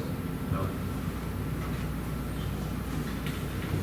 The easiest way to single out commercial vehicles, period, is just to say that you cannot park. Oh, Teresa and Karen thinking, man, Mark's on a roll talking about this. Really, the easiest way to blanket commercial vehicles, regardless of weight, length, any of that, is just say nothing with the portion plates, period. They park on a city street. Can't park in a residential street, period. It don't matter how big it is, how long it is, how heavy it is, if it's got portion tags on it, don't even bring it in a residential, period. Unless you're doing a job. I like that idea. Cause you'll weed out a lot right there. So, because apportion plates are interstate travel. Leaving South Dakota, going through wherever, you're going coast to coast. You're legal to go coast to coast, you're on a logbook, you're apportion tags. Here's what I'm gonna say, because we gotta move on from it. This is, you've got the most passion on this one. You give city staff, outside of this meeting, direction on what you'd like to see, you think will pass or not pass, whatever you think you can make certain and present, because otherwise we can go over ifs, ands, or buts for hours and hours and hours. All right. And let's see what we come up with on the next one, and if it passes, it passes, if it doesn't, all right. And I move to buy the John Deere payloader. There you go. This is our new John Deere payloader right here. I would say my pencil has a new GMC Sierra, 4-door long box at more than 22 feet. The 21s are longer than the 20s, by 6 inches, and I think that's kind of puts you over that. So maybe 23 feet is the magic number. 24. There we go. I'll make it. All right. My mom don't mind the truck. All right, we're gonna move on. Sorry. All right. Next item up is the 12th Street petition. And once again, it's on the agenda for discussion. There's been a lot of discussion back and forth. The petition came in, for 12th Street, all the way from Western Avenue to 300 feet inside Cap's development there. And it came for $100 a foot. Now, there's been a lot of discussion of, do we do the development portion? Do we do only the $100 a foot? So all in all, I think those are good discussions, and I think we need to keep having the discussions about doing 12th Street. But we also need to decide whether we're going to accept the petition as is or reject the petition and keep on discussions about 12th Street. You did ask for a few things at the last meeting that came up. Travis said a lot about benefits versus cost. I know Don's been working on what his development would bring once fully developed. I did get a hold of Bill Haugen to ask, try to get if I can get any more concrete as his plans of it. He bought that land, I think he told me back in 2008. He says his full intent was to develop it, at that time mostly residential. He's thinking now maybe add some commercial to it. But at that point, 12th Street wasn't in there, so, he had to wait till water, sewer, street came in, and that's, really what's gonna drive his development. Once those are in place, which, 12th Street being in there and then Western being there and getting sewer up Western, he says that's really gonna drive his development moving forward. So, he said he made an investment in the property, so he definitely wants a return on that investment. So, if we get the infrastructure in there, he plans to move forward. Once again, he wouldn't commit on a timeline for that, but he seemed like, he made an investment in that property and he wants to get his return on it as well. So what exactly that's gonna look like as far as how many residential lots, how many commercial, an exact timeline I don't have, but he did want to convey to the council that, his whole thing was waiting for the infrastructure to get in there. That's really gonna drive his development there, so. Does he still live in town? He lives in Sioux Falls now. That's what I thought. Yeah. About a year ago, maybe? Yeah.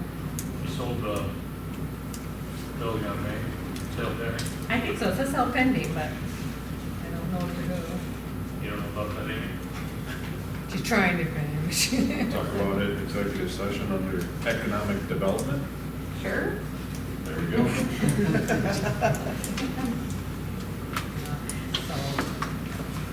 I'm just going by, I mean, I don't know any secrets, I just seen the sale pending sign on the window, so. That's about what I know. All right, so on the petition.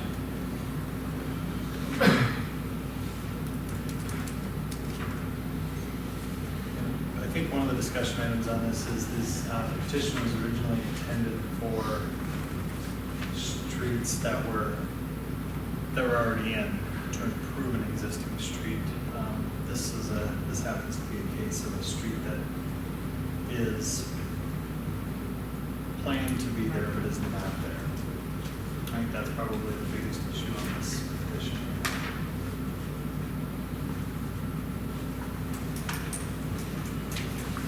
So at that point, I'd say, can't really act on that petition. To Teresa's point, we have to do something. I would say we don't act on that petition as it is presented. What I would like to see though is a dollar amount in our budget for 2022, because we need to tie that improvement in my opinion, with the wastewater, not the wastewater, but the sanitary sewer. Yep. And that's what I kind of put in my report, you know, I think the petition as is probably a no-go, but to continue the conversations of getting that street in there, I think we need to.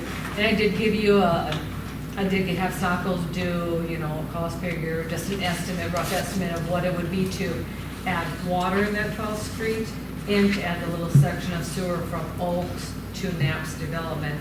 So then we could fully have all the utilities in there with that project that they're doing, you know, the sanitary sewer project, which it would add about 160 to 180,000 to that project. But you'd have all the utilities in, which you'd want to get in first, you know, maybe with their project, and then look at coming back, you know, following year or whatever, and doing the actual street, you know, over top of it.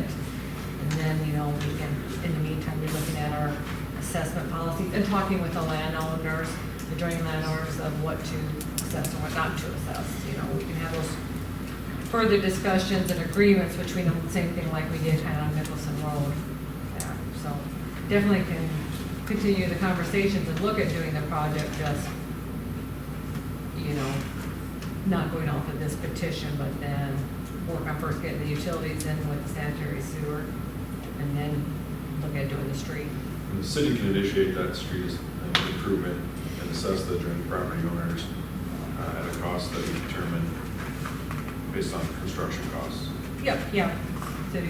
Maybe not actual costs, maybe a subsidized rate. Right, because we've already determined that $100 a foot takes into account an existing street. We've had that discussion with ISG. You know, it's going to be more costly to brand or to build from a brand new. You know, you don't have any of that base in there. So give you the answer you're looking for? Not really. Gives you an answer. Gives you an answer. Gives you What an you're answer. looking for. I guess, you know, we've been kicking this around for 2 months and we've gotten nowhere. Meanwhile, we have other developers that are looking at doing things in town, that are looking at other streets they'd like to see paved to get out of town and get to Amazon and different things like that. So how do we address that issue? You might have to stay for executive session. That's all. That's all Township Road going to the north or 9th Street going to the east. My understanding is we'll never get back blacktop. Through the golf course. Yeah. And that's their point now. They're looking at putting up apartment buildings or smaller houses that are going to be Amazon workers or in that area working.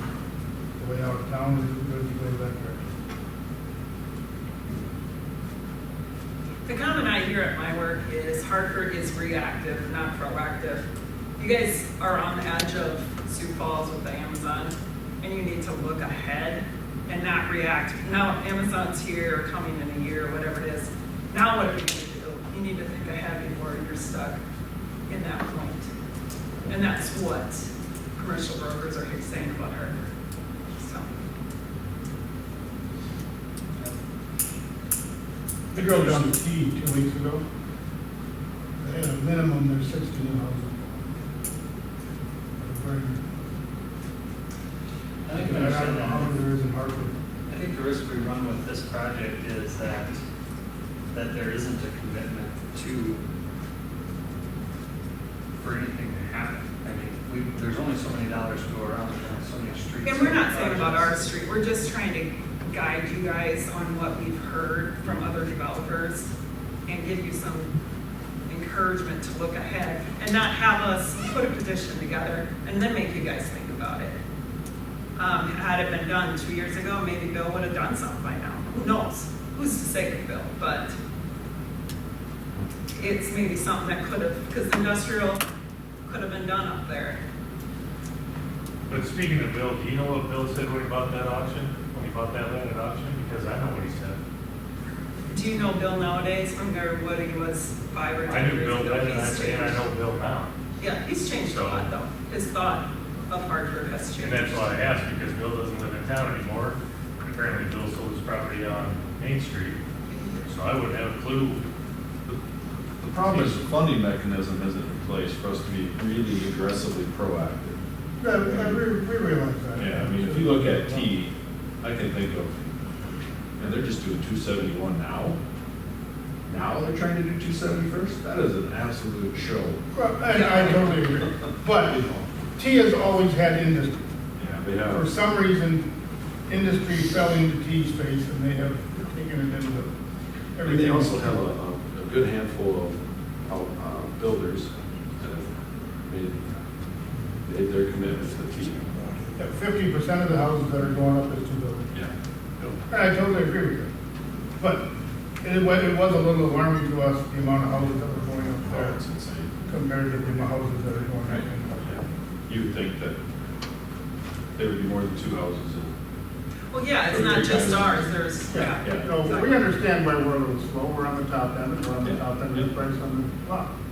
We understand that, but, you know, in the end, we're going to have between a $20 and $25 million development when we get done. The return on that's $150,000 to $170,000. So it is, our development is gonna bring down.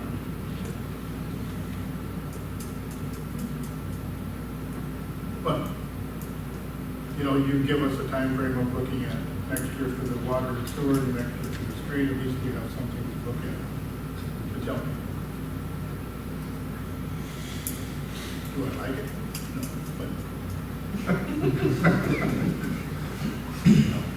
I mean, for me, things would look a lot better with that street in it.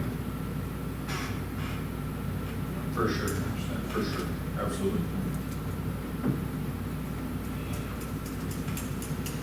Mine will get done by next year, my end of it. What do you think yours will be done? I will do it next year. Next year? If I don't do it this year. Hopefully we can work in collaboration.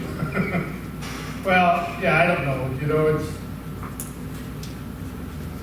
every year since I've started the crisis, I went one direction, so. Yeah.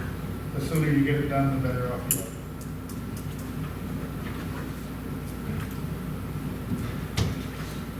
And I understand you can't do all of it. Maybe the wastewater treatment plant now. Or you won't be able to grow either. I'm already in on that.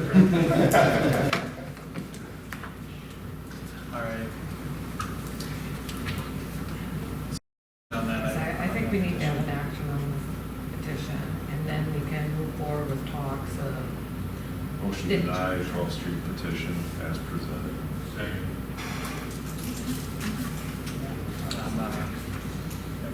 Discussion?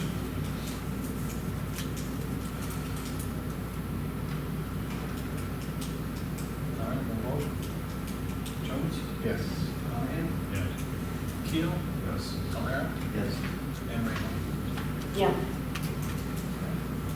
And so with that, I think I'm going to contact, with your approval, the joining property owners, the building center and the ATS up there, let them know it got denied in its form, but we do want to have more talks with them in the future about getting that street put in, so I just want to give them a heads up of what's going on, and I think it'd be good.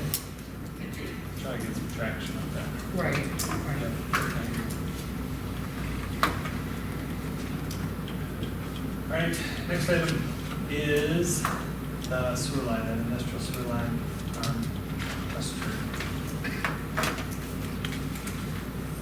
Kind of the same discussions hand in hand, so, you know, we've had this project, this industrial sewer that's supposed to go up Oak Street to 12th, and then go from 12th out to Western, and then up to Central State. Stockwell's has already designed it, it was put on hold because we were hoping to get some grant funding with it.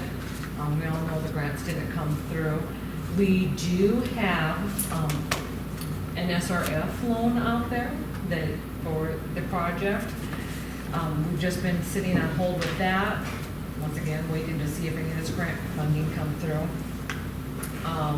But we're gonna have to do something here pretty soon, because the easements we've secured going up there, especially the one with, the only one with Hago, is on the time frame that December 2022, that easement goes away. So in order to get the sewer in, we need to do it by that time frame. So we're gonna have to look at moving ahead with that project. And Just, if clarification, the easement doesn't go away unless there's something in the easement. well, I'll tell you what, the permission to have the easement to put the sewer line in, Yes. if we put it in, it won't go away at all. But Right. our agreement is if we don't put it in, Then it goes away. Yes, Gotcha, okay. that's what I meant by that. I just wanted to clarify for those in Right, TV land. right, exactly. The easement doesn't go away, just the agreement. The agreement goes away There's to something allow in the that easement. easement, yes, Yeah. exactly. Okay. So, like I said, we was kind of put on hold to hear about the grants. We've heard out a couple of them, they're a no-go. We were then waiting on this storm shelter one, because we thought, well, if we get that grant, we definitely want to get the sewer up that far. Once again, we're just kind of on a holding pattern with that, not sure when we'll get a response, but I think we at least need to start the discussion about, are we gonna do this project all the way to Central States? Are we gonna do a portion of it? What are we gonna do with 12th Street? Should we add, which I think is a good idea, should we add that water in there, plus then the sewer out to Knapp's Landing? So then all that underground utilities get in, so when we do come through with the street, we won't be digging up the street. Yeah, it's done. I think we need to get the sanitary into at least the north side of the current sports complex. Because then when Amy's marketing the 18 acres, she can say, we have a sewer connection. Up to the property line. Right to the property line. Yeah, it's like stuff. And then we can weigh the cost, maybe it doesn't at that point, it's negligible, because as Doug said, there's only one way the prices are going, and that's up, and we might as well take it to Central States or whatever we decide the end point is. So our current loan that we have on hold is 1.3 million, which would cover the entire portion, except for if we had that water and sewer, which would add about 180,000 on, is what Stockwell's estimate. So, that's kind of a drop in a bucket with 1.3. So we have to come up with that. What do we have to do to get that moving? We just need to tell them that, we want those funds and we get the project going. If you want to add that infrastructure, that water and that sewer, there is a Stockwell agreement to add that to the project. They'll have to design that portion of it. Give us something to sign. In your packet. We got it, good. But, so basically just, sign, or approve the agreement for Stockwell's to add that into their design, they can add it into their design, and then if we want to do the full project, we just need to figure out a bid time, what's the best time. And This has never been hit. yeah, no, it's Good to just figure out. designed, Yeah. yep, and then that's been shelved, so. I wouldn't think it would take real long to add in the water and sewer to design that. I mean, so it should But be. you're saying do everything that's proposed, Travis? Up to Central States and then to the east? Over that 5 acres? Yes. As presented, segments 2 and 3.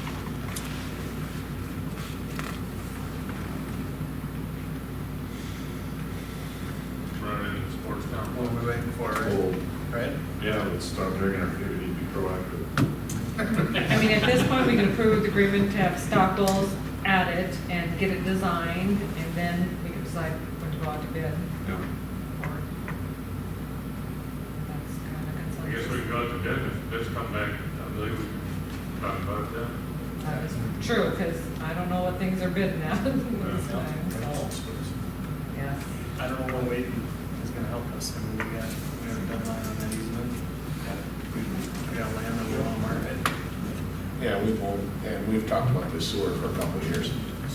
We bid it as a 2022 project, and if it stays dry, you never know, those contractors might be looking for stuff to start on in the fall. True. So what's the first step? We need to approve the agreement to have the water and sewer First step is engineering to on. approve this. Yeah, reference tab. I'll make a motion that we approve the addition of water and sewer on 12th Street project per the Stockwell proposal for, looks like the extra is $31,000 something, $940. Yep.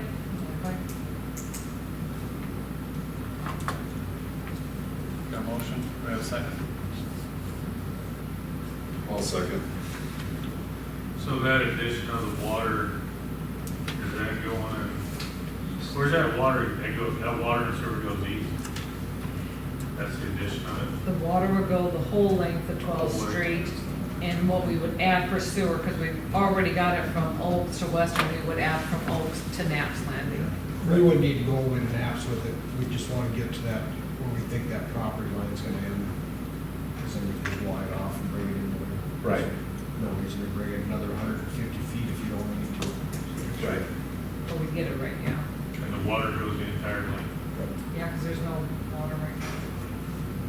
Creates another little bird, whatever. Sure. Yep. All right, we got a motion and a second. Any other discussion? My only discussion, and I understand going east towards that 5 acres, but I'd really hate to see somebody buy that and put a bunch of storage units in there that would never need water and sewer. If we put that line in for nothing. That's not gonna happen. That- is it? that won't happen. Amy's not gonna let What's that that? happen. That will not happen. That won't happen? Why is that? The current makeup of the HADF would. No, they wouldn't allow it. There's other places you could put storage units. Sioux Falls. So the purchase agreement, say you can't put in storage units? Oh, Or Verb is will it tell just them. gonna say, or is it just gonna say? Yeah, she'll just tell them. Duck knows me, I'll just say it. By having the sanitary there, then you raise the price of the 5 acres, so there's, you know, not compatible. Definitely. storage. You got I water don't think and anyone sewer would be there. interested in It's paying that price for storage units. a serviceable lot. What's that zone? Light industrial. Light industrial, right now. All right, No any other further discussion? All right, we'll vote. O'Hara? Yes. Keel? Yes. Jones? Yes. Monahan? Yeah. And Randall? Yes. So then do we need a second step here to, or no, get that done? I think let's get that done, get that into the design, and then we'll come back with the full design and decide when to Okay. bid. Work on that. Good. Yeah. Cool. What was the word? Proactive. I'm gonna write that down. Thank you, Stacy. Kind of like being succinct. Do we need to come to next meeting? Good. Yeah, just, Just need to come and, Next time, bring a sign or something, so. I'll hold it up, Brandon. You know, Do that. All right, going over to new business. Next item up, we got a tax abatement down there. Make a motion to approve the tax abatement. second. All right, any discussion?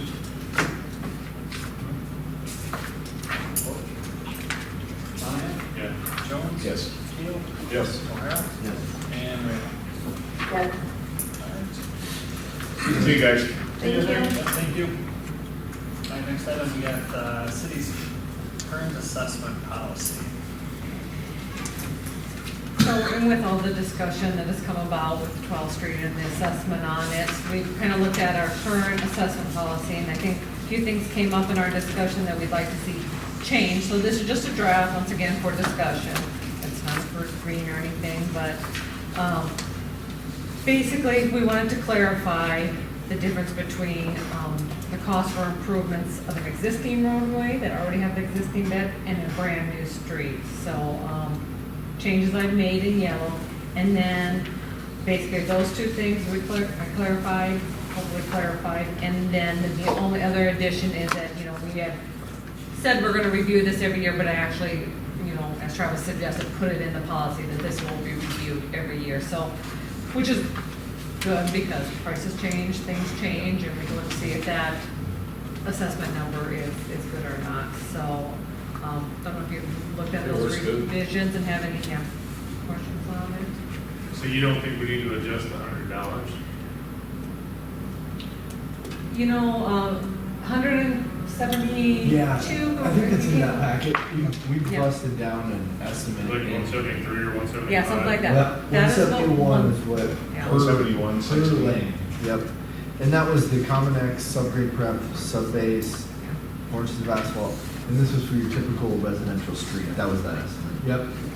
So your point, Mark, would you just raise it to 200, shall not exceed?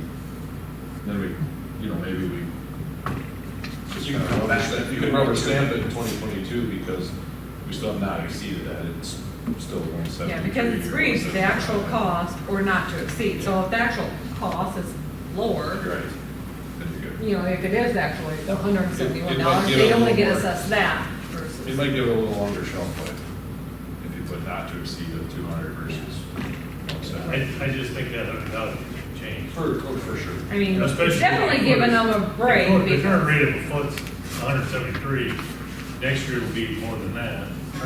So, well, and that's not taking into account, like Craig said, like the intersections and, all the other extras that the city pays on top of it, yeah.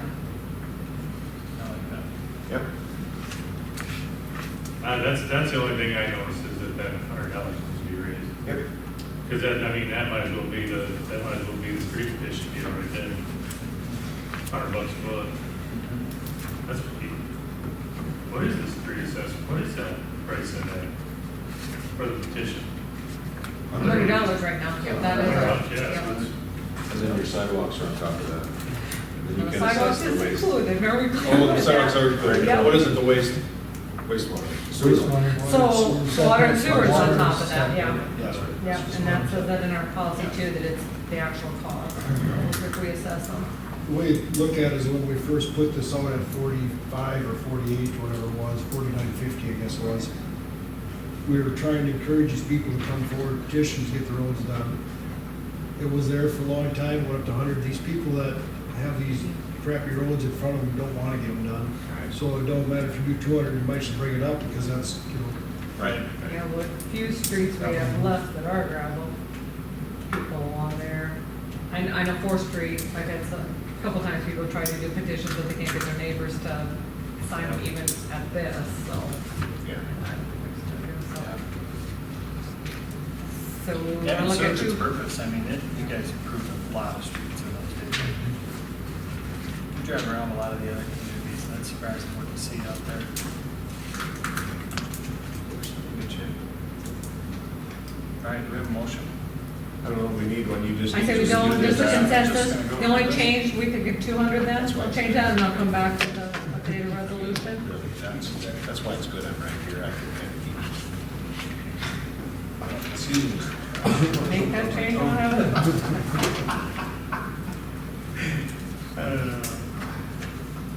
All right, anything else? All right, we move over to the district for the Park and Rec Board. So we got that in place, we got a couple items we want to get put in place there. Whose idea? Jones as the city liaison. Yeah, whose idea? Whose idea was this? Yeah. Jay. But anyway, there were a couple items on there. One of them would be talking a little bit about some of the funds that have been set aside for these types of items and making sure they're allocated for the Park and Rec Board to use. And then we want to talk a little bit about, it's basically a 5-member committee along with 2 non-voting members. One non-voting member being a city employee and another non-voting member being a city council member. And those appointments have come at a later time. As soon as we get a little bit more structure underneath it, I can start coming up with some appointments for that, so. I think I kind of envision that probably, you know, this is going to be in effect here in another month. I envision it budget for 2022, instead of looking at maybe giving funds to the sports and rec or the bike and trail, we would be giving funds to the park board. And the park board would then be allocating those funds to the different, whatever it may be, you know, the rec trail or the sports or something to do, play equipment or whatever, that board would be allocating those funds, whatever funds the council decides to budget for them. With our approval. Oh, yes, yes, Yep, with, it would be yeah.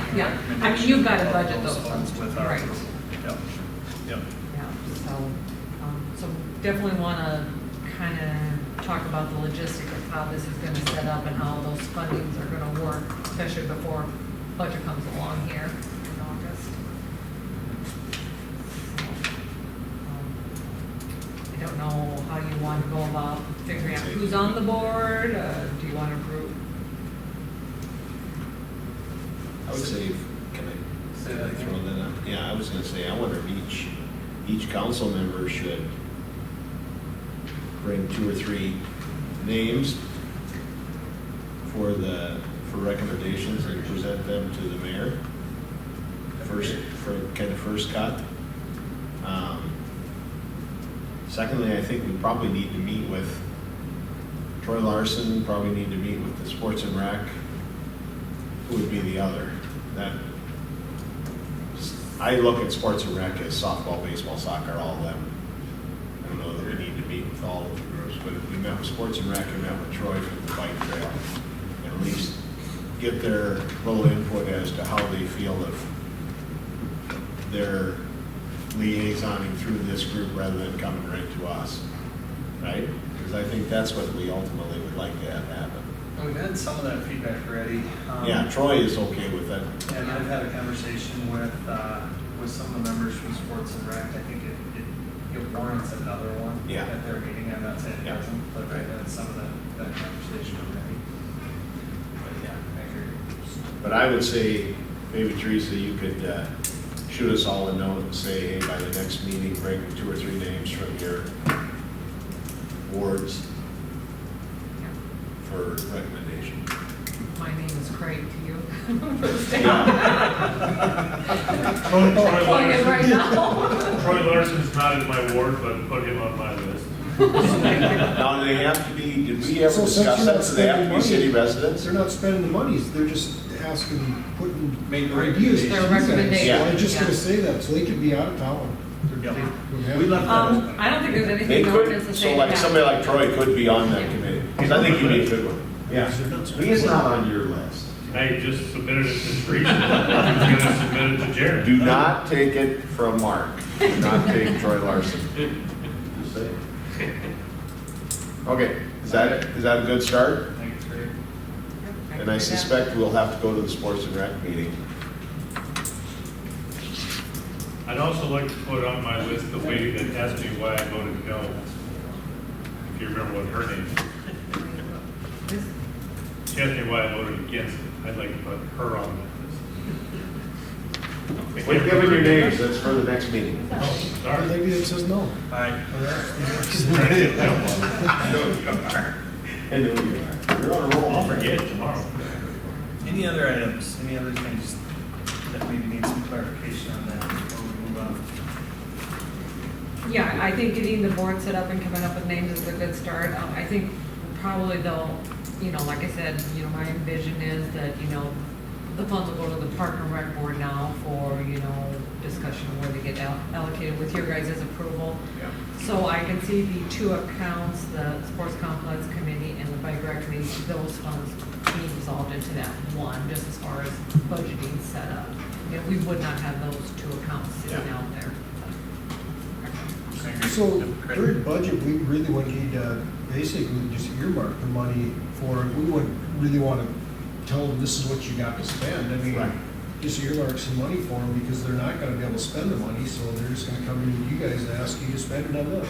It's Yeah, like, but it's if like that- you're marking $100,000 for the Sports event. Yeah, Yeah, just like you, yeah, exactly.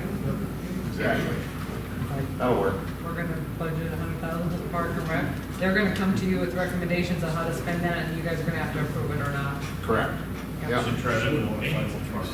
Yeah, I think we should. No, they're on- We're gonna do a maintenance board.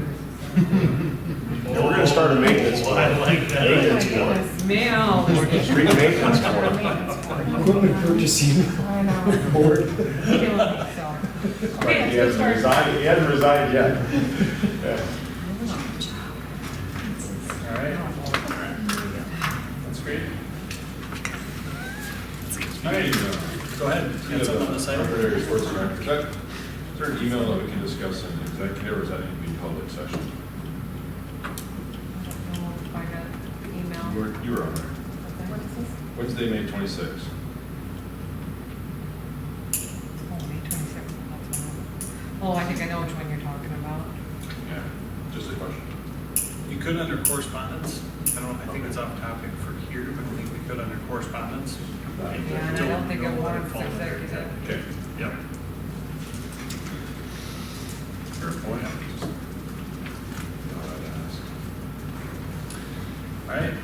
Last item under new business is placement of fence.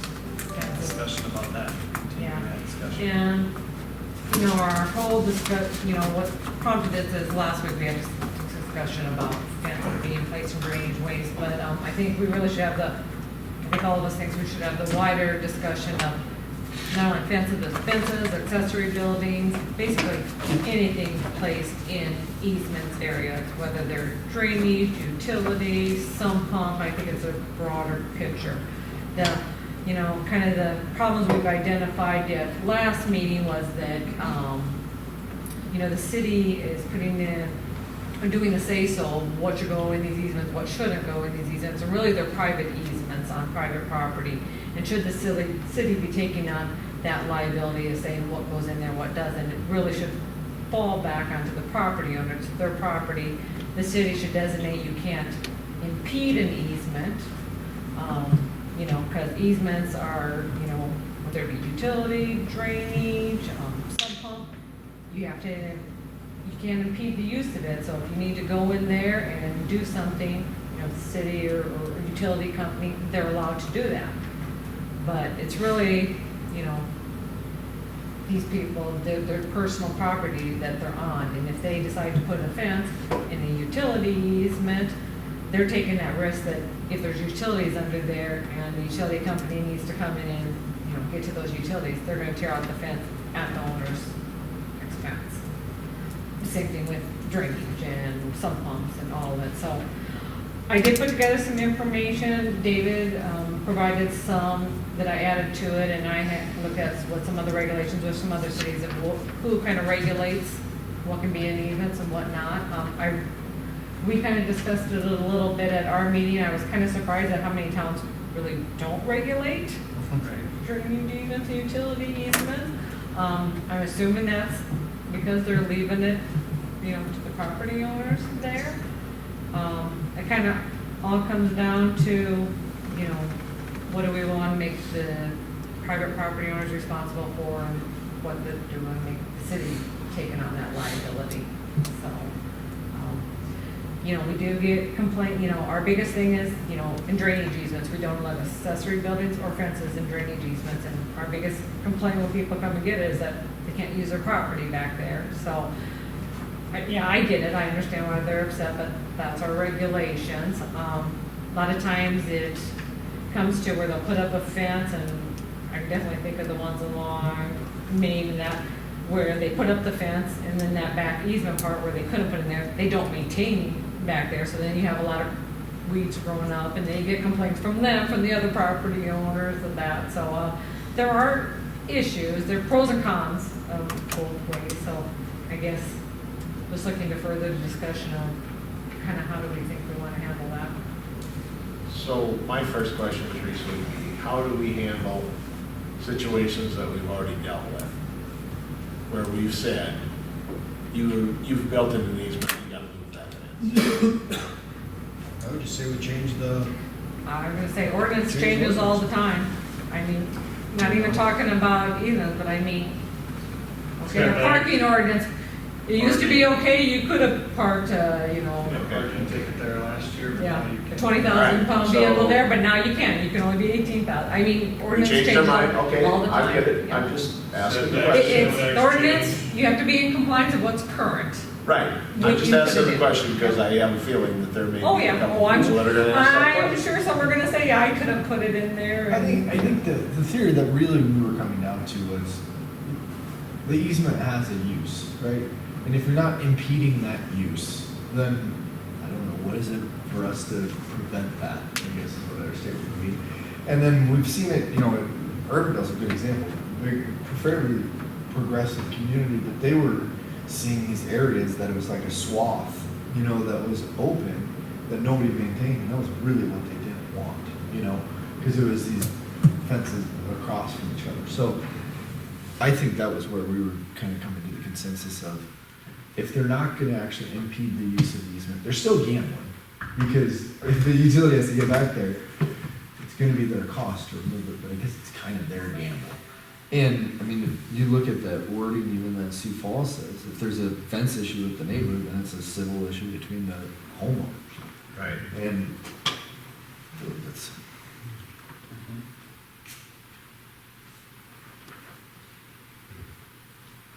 Yeah, no, it's a change of paradigm, right? Like. Yeah, I'm an example from the opposite side of that street. The citizen, how can I word this? Built their house, contractor built the house, contractor was responsible for installing the fence and the accessory building. Installed it as per Sioux Falls ordinance, which is to just be put on the property line. 2 years later, neighbor 2 houses up goes to put their fence in. Comes to light that they can't put it in the easement. City comes back on the property owner, forces them to move their accessory building and their fence. 2 years later. So my question is again about enforcement. It seems to just be the missing piece of all of this, any of it. In that case, in my scenario, the building, the guy who signed up for the certificate of occupancy didn't even catch the fence ordinance or the accessory building ordinance. So I will guarantee you, if we change it, there's going to be a pretty good market for guys relocating fences in Hartford because people want to use their yard. Yep. but again, it can't impede, you know what I Can't mean? impede, right. So I mean, but what we were using an example is if you had a split rail fence, Mhm. it would feel really silly to not put it because you're clearly not impeding any Yep. drainage, so why would you not be able to put it back there? This gentleman's example was I have a chain link fence. Yeah. Maybe move a chain link fence, Yeah. and this guy over here has got, I get it, it's a solid fence. Yeah. Yeah. So, Yeah. And if there's a, 10-foot drainage easement there, whatever, it's up for them if they wanna put it all the way in that drainage easement, or leave it off 2 feet, and then there's still a lot, so they're kinda taking some of the risk off them, but that, once again, that's back on them. it's their opinion. That's their risk, that's their- their opinion, yes, their we're It's just their not, calculated, we're not, Yeah. calculated Yeah. guess on how It's that's gonna work. calculated guess, or not and it's- work. once again, it falls back on them, and it's not city being responsible. Are those easements only that big? I think we had this discussion in Kelly Point, correct? Kelly Point's got the biggest That's ones, the only yes. place where it's an issue. Those are, Well, we've got some other 10-foot ones throughout. But they're 20. but they're 20, yeah, they're the biggest, Yeah, you and know. even the 10-foot ones, I could see them, people moving it if this changed, so that they could utilize their. Oh, absolutely. Well, that's- Absolutely. That's probably the biggest gripe is, okay, so what am I, I can't use my property back there, and yeah, Right. I mean, that's, and I get it, they want to utilize their property, so it is just. It's water under the fence at this point.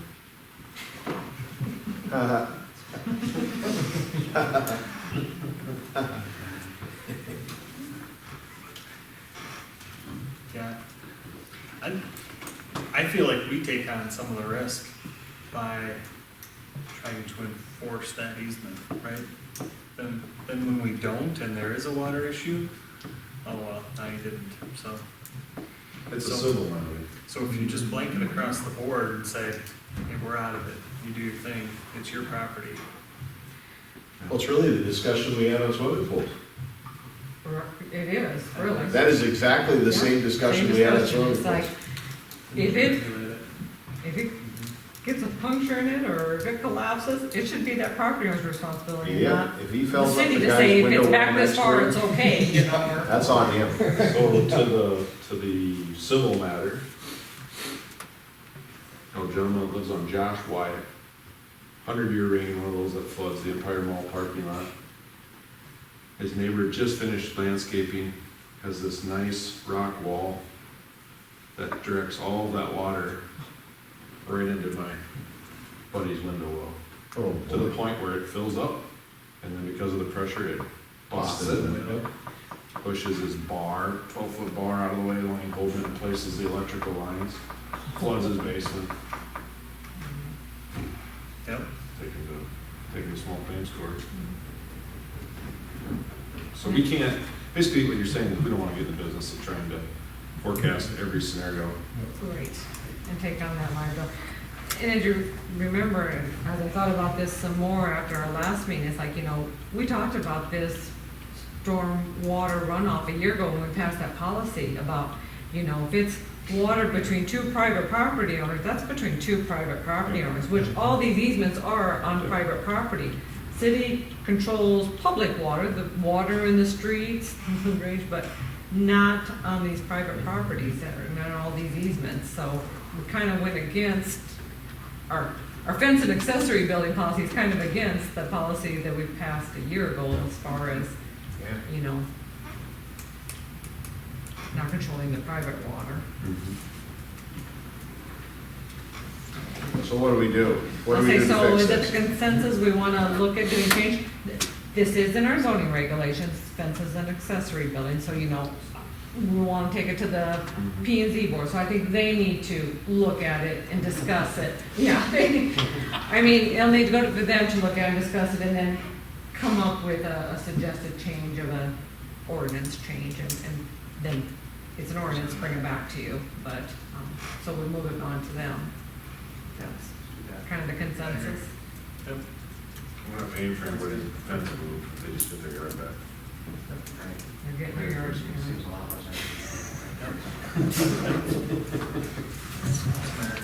America. It's gotta be luminescent red light. Luminescent. All right, anything else on that item? Okay, we'll move to correspondence. Anything else on that item? Yeah. Fences? No? You came in there. Fence, shed, dog run, what do you got? Dog run? Got it all. No shed, no she shed. Yeah. Correspondence, All so, right.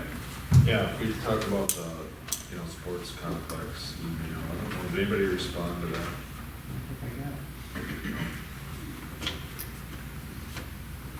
Was it the one sent out by Tony? Yeah, yeah.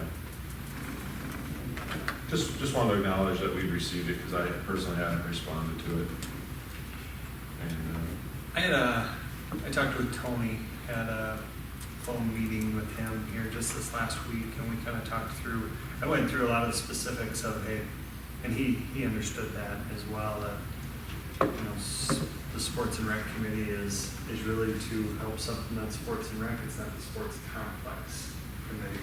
And so I said, hey, you know what, we've passed our park and rec board, we've got to work through some of the logistics of that, but from this point going forward, any of those decisions, along with the citywide development plan that we got going on and the park and rec board, a lot of those quality of place type things are going to come through and be funneled through that way. So at this point, they've got ideas and fundraisers for things like shade, or things like being able to help out by putting something out there that would help out that sports complex or any one of our parks or anything like that, fields or anything. Those are good places and good things for them to help out with. And Tony agreed, and he was gonna bring that back to his group here on Sunday night. So I haven't checked back in with him since then, but that was kind of the nature of our Sure, conversation. okay. So Yeah, that clears up that. continue to, fundraise on Facebook. Did they get the shade things? It's supposed to be in tomorrow. You haven't seen a spec on it yet? Yeah, I seen. Oh, all they're that. supposed to be delivered. Yep, it's supposed to be delivered tomorrow. Gotcha. Yep, I've seen it, and then he sent him one to okay it through him, or let him know that we're okay with it. They broke ground. They're moving dirt for a $50 million sports complex. Sanford. At Sanford. Yeah. Yeah. It's been crazy. East Hartford. Mm-hmm. It's good. It's okay. East Hartford. All right, anything else on correspondence? All right, do we have items for executive session? Personnel, all right. Personnel and economic development. Sure. Motion for personnel and economic development, is that what that was? Yes. Second.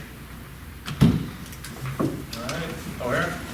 I'll vote because we got Randall on here, so I got to vote across. Yes. O'Hara? Yep. Yes.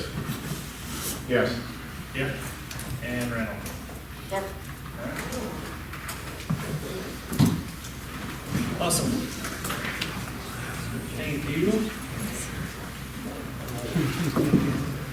Thanks for coming, you guys. Just checking out so you can run.